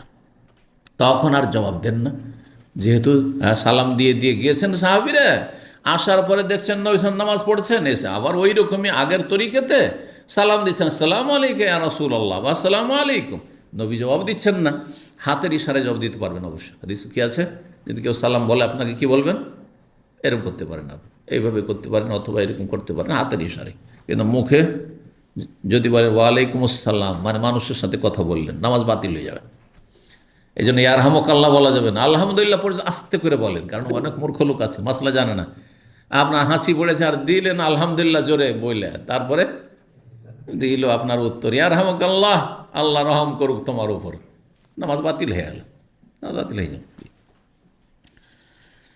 তো বলছেন যে আমরা এসে সালাম দিলাম, সাল্লাম আলী ফালাম ইয়ারুদ্দ আলানা, কিন্তু যখন মদিনায় এসে সালাম দিচ্ছি নামাজ অবস্থায় নবী সাল্লাল্লাহু আলাইহি ওয়াসাল্লাম, তখন আমাদের সালামের জবাব দিলেন না। ফাকুলনা, সালাম ফেরার পরে বলি ইয়া রাসূল ইন্না কুন্না নুসাল্লিমু আলাইকা, আপনাকে তো আগে আমরা সালাম দিতাম, ফাতারুদ্দু আলাইনা, আপনি সালাত অবস্থায় আমাদের সালামের জবাব দিতেন, কিন্তু এখন কেন জবাব দিলেন না আপনি? কালা ইন্না ফিস সালাতে শুগলান, কারণ সালাতের ভিতরে আল্লাহর সাথে ব্যস্ততা রয়েছে, আমি আল্লাহর সাথে ব্যস্ত, সালাত অবস্থায় মানুষের সাথে কথা বলার কোনো সুযোগ নেই, এটা নিষেধ হয়ে গেছে।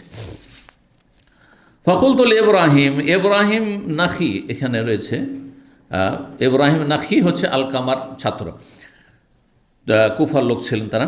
তো বলছেন ইব্রাহিম নাখিকে বললাম, তার ছাত্র বলছেন কে, সুলাইমান, কাইফা তাসনাউ আনতা, আপনি কি করেন, মানে সালাত অবস্থায় কেউ যদি সালাম দেয় বা কোনো কথা বলতে চায় তো আপনি কি করেন? কাল আরুদ্দু ফি নাফসি, আমি সালামের জবাব মনে মনে দিই, জবান নড়িয়ে নয়, জিভার নড়িয়ে আসতে দিলেও নামাজ নষ্ট হয়ে যাবে, আর উচ্চ স্বর করে আওয়াজ করে দিলেও নষ্ট হবে।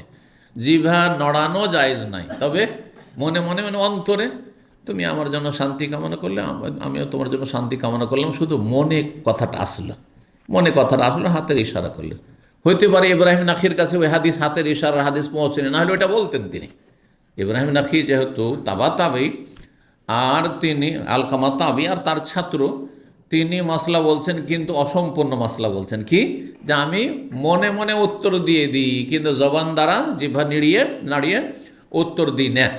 তার মানেই তার ইশারা করার হাদিসটি হয়তো অবগত ছিলেন না তিনি। জি, 3876 নম্বর হাদিস বর্ণনা করেছেন আবু মুসা আশআরী রাদিয়াল্লাহু আনহু, তিনিও হাবাসা হিজরত করে গিয়েছিলেন। বলছেন বালাগানা মাখরাজুন নবী ওয়া নাহনু বিল ইয়ামান, আমাদের কাছে সংবাদ পৌঁছিল যে নবী সাল্লাল্লাহু আলাইহি ওয়াসাল্লামের আবির্ভাব হয়েছে, বেরিয়ে এসছেন, মানে তিনি নবী হয়েছেন, নবুয়ত পেয়েছেন। তখন আমরা এমান দেশে বসবাস করতাম, যেহেতু আশআরী বংশ তখনকার এমানে, মানে আজকালকার এমানের বর্ডারে, জি, আবহা বাহা ওই সব অঞ্চলের লোক ছিলেন।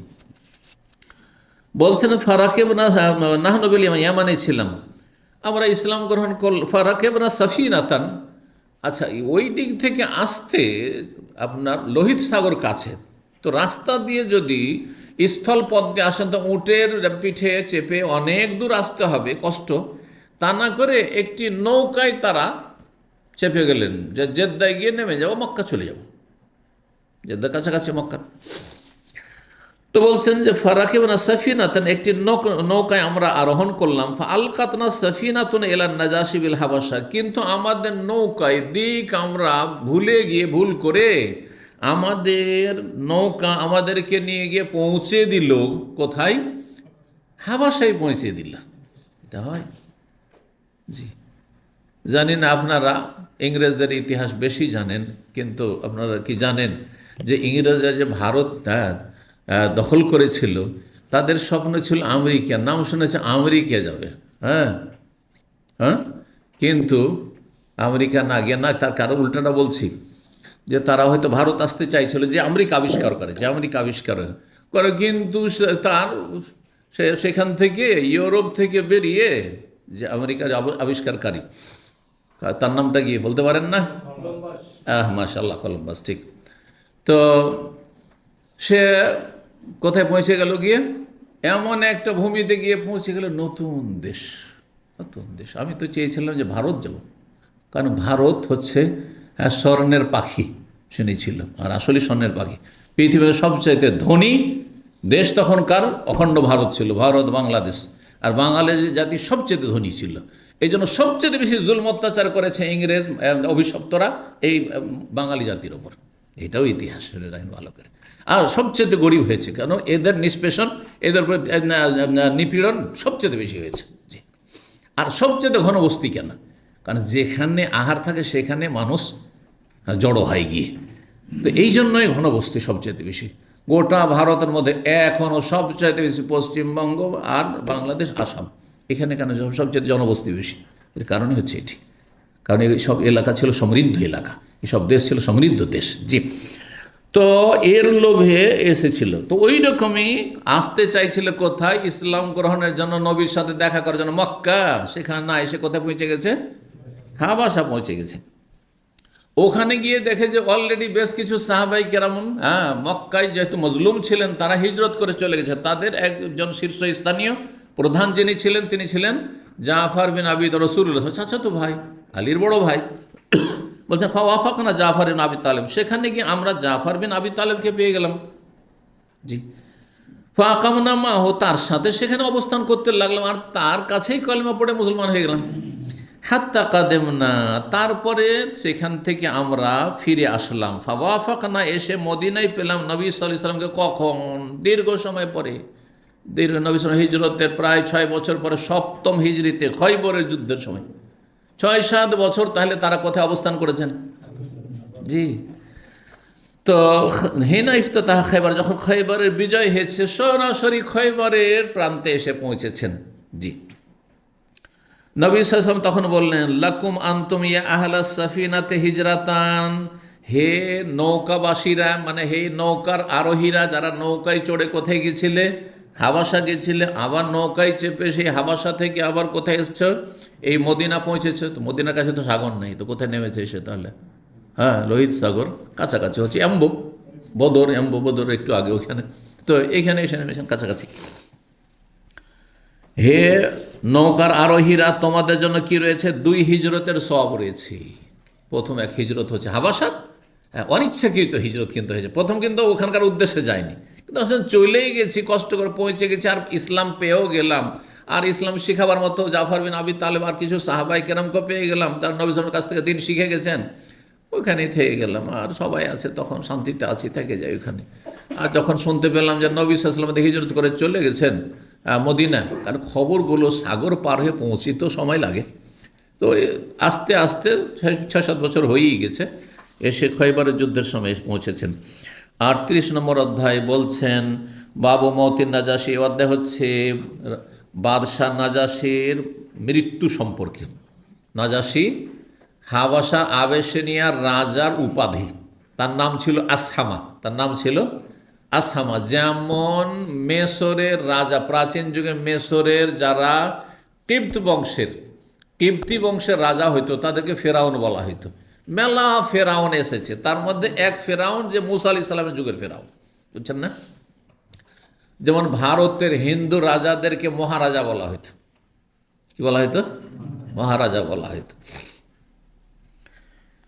তো বলছেন 3877 নম্বর হাদিসে জাবের রাদিয়াল্লাহু তাআলা আনহু, নবী সাল্লাল্লাহু আলাইহি ওয়াসাল্লাম বলেন, হিনা মাতান নাজাশি, যখন নাজাশির ইন্তেকাল হল, ওহী মারফত নবী জানতে পারলেন, নবী সাল্লাল্লাহু আলাইহি ওয়াসাল্লাম মদিনায়, বললেন মা তালিয়া উমার রাজুলুন সালিহুন, আজকে একজন নেক ব্যক্তি মারা গেছে। ফাকুমু, চলো তোমরা সবাই দাঁড়াও। ফাসাল্লু আলা আখিকু, তোমাদের ভাইয়ের জানাজার সালাত পড়ো। আসহামা, যার নাম হচ্ছে আসহামা, এই নাজাশির নাম ছিল আসহামা, এই সহিহ বুখারী হাদিস আসলে। তো এই জানাজার নাম কি? আমাদের দেশের শরীয়তের ভাষা হচ্ছে গায়েবানা জানাজা, গায়েবানা জানাজা। আর সলাত আলাল গায়েব, এটাকে আরবিতে বলা হয় সলাত আলাল গায়েব। লাশ উপস্থিত নেই কিন্তু জানাজা, এটি সবার চলবে, এটা শাফি মজহাব। এই জন্য কেরালারা, হ্যাঁ, যদু মধু যেই মরে, এইখানে বিভিন্ন কোম্পানিতে যারা আছেন সবার গায়েবানা জানাজা ওদের হইতে থাকে, বুঝতে পারছেন? কার মা মরেছে, কার খালা মরেছে, কার ছেলে মরেছে, কার মেয়ে মরেছে, সব চলতে থাকে প্রতিদিন এদের গায়েবানা জানাজা, যেখানে কেরালা মেজরিটি আছে, কারণ শাফি মজহাবের অনুসারী ওরা। হানাফিদের কাছে সরাসরি এর বিপরীত ফতোয়া, যে যার শুধু জানাজা হয়নি তার জানাজা হবে, আর কারও গায়েবানা জানাজা নেই। এটা সবচেয়ে কড়া ফতোয়া আবার হানাফিদের, হ্যাঁ, বুঝছেন না? এদের কাছে সবার গায়েবানা চলবে, সাফিদের কাছে আর হানাফিদের কাছে কারও চলবে না, শুধু কার চলবে? যার জানাজা বিনা জানাজা দাফন হয়ে গেছে। তা আসলে এই নাজাশির রাজার দেশে কোনো মুসলিমই ছিল না, একা গোপনে রেখেছেন ইসলাম, কারণ ইসলাম প্রকাশ করলে তাকে মেরে দিত। আবার রাজত্ব তো যেত তার জীবনটাই শেষ করে দিত, সেই জন্য তিনি প্রকাশই করতে পারেননি। নবী সাল্লাল্লাহু জানছিলেন, সাহাবীরা ভিতরে জানছিলেন, ভিতরে সে ইসলাম গ্রহণ করেছে। সুতরাং নবী সাল্লাল্লাহু আলাইহি ওয়াসাল্লামের ওপর ফারজে কিফায়া, সাহাবায়ে কেরামদের ওপর যে ফরজ, যে তার জানাজা হইতে হবে। আপনার কোনো মুসলিম ভাই কোথাও মারা গেছে আর জানছে যে জানাজা হয়নি, এমনি অমুসলিমরা হয়তো কোথাও দাফন করে দিয়েছে, অথবা লাশ গুম হয়ে গেছে, কেউ জানাজা পড়েনি, মুসলিমদের ফরজ জানাজা পড়তে হবে, জানাজা পড়তে হবে যদি সে মুসলিম হয়। জি, তো এটি হচ্ছে হানাফি ফতোয়া। আর মাঝামাঝি ফতোয়া হচ্ছে অন্যান্যদের, হাম্বেলি ওলামাদের, আরও বেশ কিছু ওলামাদের, আহলে হাদিস অধিকাংশ ওলামাদের, যে জানাজা যার হয়নি তারও পড়া যাবে, আর বিশিষ্ট ব্যক্তি যার দ্বারা ইসলামের বড় খেদমত হয়েছে তারও জানাজা পড়া যাবে। যার দ্বারা ইসলামের কি হয়েছে বড় খেদমত, ছোটো মোটো খেদমত নাই। কারণ যে কোনো মাদ্রাসা পড়ায় আলেম হয়েছে, সহি আকিদা, ও দুই একজন তো হেদায়ত হয়েছে, 4জন 10জন তো হেদায়ত হয়েছে, সেগুলো আর পড়বেন? হ্যাঁ, যে কোনো রাষ্ট্রনেতার জানাজা পড়তে লাগবেন? না না না, যার দ্বারা ইসলামে, যদি দেখেন যে কোনো রাষ্ট্রনেতা তার রাষ্ট্রীয় ক্ষমতার মাধ্যমে ইসলামের খেদমত হয়েছে, অথবা কোনো বড় আলেম, হ্যাঁ, তার দ্বারা দিনের খেদমত হয়েছে, বড় দায়ী, তার দ্বারা দিনের খেদমত বড় কিছু হয়েছে, তখন তার গায়বানা জানাজা পড়তে পারবেন। এই মাঝামাঝি মতটি আমাদের কাছে বেশি প্রাধান্যযোগ্য, যদিও বিষয়টিতে ইখতিলাফ আছে। কয়টি মত শুনলেন? 3টি মতের মধ্যে মাঝামাঝি যে মতটি, সেটিকে আমরা প্রাধান্য দিয়ে থাকি। এই জন্য সৌদি আরবে বিশিষ্ট ব্যক্তিদের, হ্যাঁ, ওলামা সাইফিনে বাজের গায়বানা জানাজা, সাইফিনে ওসাইমিন বা অন্যান্যদের, শেখ আলবানী, এইরকম বড় বড় ওলামাদের জানাজা এখানে গায়বানা জানাজা হয়ে থাকে, বা বিভিন্ন শাসকদের। জি, 3878 নম্বর হাদিস বর্ণনা করছেন জাবের বিন আব্দুল্লাহ আনসারী রাদিয়াল্লাহু আনহু আন্না নবী সাল্লাল্লাহু আলাইহি নাজাশি। ওই নাজাশি সম্পর্কে একটা হাদিস আসছে, একই হাদিস বারবার করে বিভিন্ন শব্দের পার্থক্যের সাথে। নবী সাল্লাল্লাহু আলাইহি ওয়াসাল্লাম নাজাশির জানাজা পড়লেন, ফাসাফাফনা ওয়ারাহু, নবী সাল্লাল্লাহু পেছনে আমরা কাতার লাগাইলেন। তাহলে ঠিক ওই রকমই কাতার লাগাবেন, 3টি কাতার হলে বেশি উত্তম। আর যদি লোক একেবারে কম থাকে তখন ভিন্ন বিষয়, কিন্তু যদি লোক মোটামুটি থাকে, আজ 30-40 জন আছে, তাহলে 3 কাতার করবেন আপনি। নবী সাল্লাল্লাহু আলাইহি ওয়াসাল্লাম সামনে দাঁড়ালেন, ঈদগাহে জানাজা হয়েছিল, মুসাল্লায় মানে ঈদগাহে। মসজিদে জায়েজ জানাজা পড়া, কিন্তু যদি খোলা মাঠে পড়েন বা কবরস্থানের আশেপাশে গিয়ে পড়েন অথবা ঈদগাহে পড়েন ভালো, কিন্তু মসজিদে জায়েজ। হানাফি মাযহাব মসজিদে জানাজা জায়েজ নয়, অথচ বেশ কয়েকজন সাহাবায়ে কেরামদের মসজিদে নববীতে জানাজা হয়েছে। যে সোহেল বিন বাইজার জানাজা নবী সাল্লাল্লাহু আলাইহি ওয়াসাল্লাম মসজিদ নববীতে পড়েছেন। মসজিদে কেন তাদের কাছে জানাজার নামাজ মাকরুহ? হ্যাঁ, তারা বলছে কি জানি যদি পেশাব পায়খানা বেরিয়ে আসে, এগুলো যুক্তি, খোঁড়া যুক্তি, দলিলের সামনে চলে না। কারণ স্বয়ং নবী সাল্লাল্লাহু আলাইহি ওয়াসাল্লাম মাইয়েতের জানাজা মসজিদে পড়েছেন। সৌদি আরবে দেখছেন যে অধিকাংশ জানাজাগুলি কোথায় হচ্ছে? মসজিদে হচ্ছে। জি, তো নবী সাল্লাল্লাহু আলাইহি সাল্লামের পিছনে আমরা কাতার লাগালাম। ফাকুনতু ফিস সাফিস সানি আও সালিস, বলছেন জাবের যে আমি সম্ভবত 2য় কাতারে ছিলাম অথবা 3য় কাতারে। তাহলে বোঝা হলো 3টি কাতার ছিল, আর এটি মুস্তাহাব। 3 কাতার করা জরুরি নয়, ওয়াজিব নয়, কিন্তু মুস্তাহাব, সুন্নাত। 3879 নম্বর হাদিস জাবের বর্ণনা করছেন নবী সাল্লাল্লাহু আলাইহি সাল্লাম সম্পর্কে, যে সাল্লা আলা আসহামান নাজাসি, তিনি আসহামা নাজাসি রাজার ওপর জানাজা সালাত পড়েছেন। ফাকাব্বারা আলাইহি আরবান, 4 তকবীর দিয়েছেন। এখানে অতিরিক্ত জানলাম যে জানাজা একবারে সেম জানাজা 4 তকবীরে পড়েছেন। জি, প্রথম তকবীরের পরে কি করবেন? সূরা ফাতিহা না সানা? না, সূরা ফাতিহা। সানা পড়ার কোনো হাদিস নেই, কোনো দলিল নেই। আউযু বিল্লাহ বিসমিল্লাহ বলে সূরা ফাতিহা। জি, না, 2য় তকবীরের পরে দুরূদ ইব্রাহিমে। 3য় তকবীরের পরে জানাজার যে দোয়া রয়েছে, আল্লাহুম্মা গফির লিহাইয়িনা ওয়া মাইয়িতিনা ওয়া শাহিদান, আর অন্য আরও দোয়াগুলি পড়তে পারলে ভালো। 3880 নম্বর হাদিস বর্ণনা করছেন আবু সালমা বিন আব্দুর রহমান এবং ইবনুল মুসাইয়িব, তারা দুইজনে আবু হুরায়রা রাদিয়াল্লাহু তাআলা আনহু থেকে বর্ণনা করছেন যে রাসূলুল্লাহ সাল্লাল্লাহু আলাইহি ওয়াসাল্লাম খবর দিলেন মৃত্যুর। না লাহুমুন নাজাশি, নাজাশি রাজার মৃত্যুর সংবাদ শোনালেন। কিভাবে শুনলেন নবী সাল্লাল্লাহু আলাইহি ওয়াসাল্লাম? ওহীর মাধ্যমে। জিবরাইল আলাইহিস সালাম আসছেন আর বলছেন যে আজকে নাজাশি রাজা মারা গেছে, সাগরের ওপারে। ওখান থেকে আল্লাহ আসমান থেকে খবর পৌঁছাচ্ছেন। জি, কোনো মাধ্যম নেই। সাহেব আল হাবাসাতে, মানে হাবাসার অধিপতি, হাবাসার রাজা। ফিল ইয়াউমিল্লাযী মাতা ফি, কোন দিনে? বিলম্বে নয়, যেই দিনে ইন্তেকাল হয়েছে সেই দিনেই, যেদিন ইন্তেকাল হয়েছে সেই দিনেই নবী সাল্লাল্লাহু আলাইহি ওয়াসাল্লামের কাছে খবর আসমান থেকে চলে এসেছে, ওই দিনেই জানাজা হয়েছে, আর ওই দিনে তার দাফন হয়ে গেছে ওখানে বিনা জানাজায়। ওয়াকাল, সাহাবীরা সেখানে জানাজা পড়তে পারেননি, কারণ সেখানে ওই পরিবেশ কাফেরদের। আর জানতে তো দেয়নি কাউকে, সমাজ জানে না, জানাজা পড়তে দেবে? একটা অমুসলিমের জানাজা যদি আপনার পড়তে দেবে, অমুসলিমের থাকলে সেখানে কখনো পড়তে দেবে না।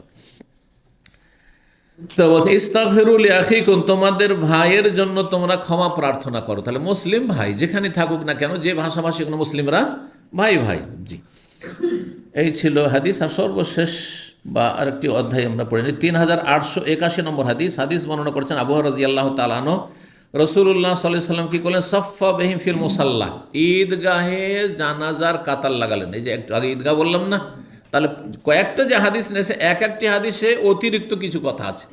কোনোটাই আপনার নাজাসের নাম আছে, কোনোটায় কয় কাতার লেগেছিল, দ্বিতীয় কাতার তৃতীয় কাতারের কথা আছে, কোনোটাতে রয়েছে যে ঈদগাহে এই জানাজা অনুষ্ঠিত হয়েছিল। ফাসাল্লা আলাইহি সালাত আদায় করে জানাজার ওয়াকাব্বার, আর 4 তাকবীর দিলেন। সর্বশেষ একটি অধ্যায় এবং একটি হাদিস দিয়ে শেষ করছি। 39 নম্বর অধ্যায় হচ্ছে বাবু তাকাসুমিল মুশরিকিন আলান নবী সাল্লাল্লাহু আলাইহি সাল্লাম। এই অধ্যায় হচ্ছে নবী সাল্লাল্লাহু আলাইহি সাল্লামের বিরুদ্ধে কাফের মুশরিক যে মক্কার, তাদের শপথ গ্রহণ যে নবী মুহাম্মদ সাল্লাল্লাহু আলাইহি সাল্লামের সাথে সমস্ত ক্ষেত্রে বয়কট করতে হবে, যে বয়কটের কথা। আর আবু তালেব তাদেরকে এক ঘরে করে দিতে হবে। আর নবীর যে সাথে মুহাম্মাদের সাথ দিবে সাল্লাল্লাহু আলাইহি সাল্লাম, তাদের সাথে বয়কট করতে হবে। বিয়ে শাদী না, কেনা বেচা নয়, কথাবার্তা নয়, কোনো কিছু নয়, কোনো কিছু দেবে না। আল্লাহু আকবার। এত দুর্ভিক্ষ নেমে এসেছিল যে নবী সাল্লাল্লাহু আলাইহি ওয়াসাল্লাম সাহাবায়ে কেরামদেরকে চামড়া আর কত কি, যে গাছের বাকল আর পাতা, এসব খেয়ে দিনপাত করতে হয়েছে। এইরকম কষ্ট ইসলামের জন্য তার বরদাস্ত করেছেন। কতটুকু কষ্ট করছেন, আলহামদুলিল্লাহ বলুন যে আল্লাহ আমাদের এই দুর্বল ইমানে যে আছি, এতে আমাদেরকে বড় পরীক্ষা ফেলেননি আল্লাহ রাব্বুল আলামিন, অনেক ভালো রেখেছেন। না হলে পরীক্ষা পড়লে দিন হারা দুনিয়া হারা সব হারিয়ে দিতেন। 3882 নম্বর হাদিস বর্ণনা করেছেন আবু হুরায়রা রাদিয়াল্লাহু তাআলা আনহু, বলছেন রাসূলুল্লাহ সাল্লাল্লাহু আলাইহি ওয়াসাল্লাম বললেন, হিনা আরাদা হুনাইনের যুদ্ধে যখন যেতে চাইলেন মক্কা বিজয়ের পরে, সময়টা ছিল 8ম হিজরির রমজানের পরে, শাওয়াল জিলকাদা, এই সময়গুলি মানে 8ম হিজরির মক্কা বিজয়ের পরে শেষ দিকে, একবারে শেষ দিকে, আর 9ম হিজরির প্রথম দিকে। তো যখন হুনাইনে যাওয়ার জন্য ইচ্ছুক হলেন, হুনাইন যুদ্ধে যাব বলে, মানজিলুন আগাদান, মক্কা থেকে তিনি রওনা দেবেন এবং সাহাবায়ে কেরামগণ রওনা দেবেন যুদ্ধ করার জন্য। তো বলে সাকিফ গোত্র, খুব দুর্দান্ত গোত্র ছিল, যারা মক্কার তাইফের মাঝামাঝি একটা এলাকায় বসবাস করত। বলছেন আমাদের অবস্থান আগামীকালকে ইনশা আল্লাহ, আল্লাহ চাইলে কোথায় হবে, বেখাইফে বানি কেনার, বানু কেনানার চত্বরে, বানু কেনানা বংশের গোত্রের এলাকায়, সেখানে আমরা জমায়েত হব, মানে একত্রিত হব, আর সেখান থেকে আমরা হুনাইনের যুদ্ধে একসাথে রওনা দেব। এই খাইফে বানি কেনানাই হচ্ছে পাথা বা আবতাহ, আপনার মেনা থেকে বেরিয়ে এসে, জামরাত থেকে বেরিয়ে এসে যে এলাকাটি মোয়াল্লা, যে কবরস্থান, আর তা ওইদিকে আপনার যে আপনার শিশা বা আজিজিয়া শিশা, এই মাঝামাঝি জায়গায় বিস্তারিত একবার আলোচনা করেছি। ওই জায়গাটির কয়েকটি নাম আবতাহ বলা হয়েছে, মুহাসসাব বলা হয়েছে, যেখানে রাত্রি কাটিয়েছেন নবী সাল্লাল্লাহু আলাইহি সাল্লাম বিদায় হজের সময়। ওই জায়গায় একত্রিত হয়েছিলেন, তারপরে সেখান থেকে গিয়েছিলেন জেহাদের জন্য হুনাইনের যুদ্ধে। হাইসো তাকাসামু আলাল কুফরে, যেই জায়গায় মক্কার কাফের মুশরিকরা কুফরির ওপর অটল থেকে নবী সাল্লাল্লাহু বিরুদ্ধে তারা শপথ গ্রহণ করেছিল যে সবাই শপথ করো যে নবীর সাথে আর নবীর সাথী সঙ্গীদের সাথে কেনা বেচা, লেনদেন, ব্যবসা বাণিজ্য, চলাফেরা কোনো কিছু করবে না, তাদেরকে একবারে করতে হবে। এই জায়গাটি সেই জায়গায় ছিল। তো এখানে আজকের আলোচনা শেষ করছি। ওয়া জাযাকুমুল্লাহু খাইরান। আল্লাহ রাব্বুনা কবুল করুন এবং আল্লাহ আপনাদেরকে নেক হায়াত দান করুন, দুনিয়া আখিরাতে সার্বিক কল্যাণ দান করুন, বালা মুসিবত থেকে আল্লাহ হেফাজতে রাখুন, রোজিতে আল্লাহ বরকত দান করুন, জান্নাতের পথে রাখুন। ও সাল্লাল্লাহু আলা নবিয়ানা মুহাম্মদ ওয়া আলা আলিহি ওয়া সাহবিহি আজমাইন।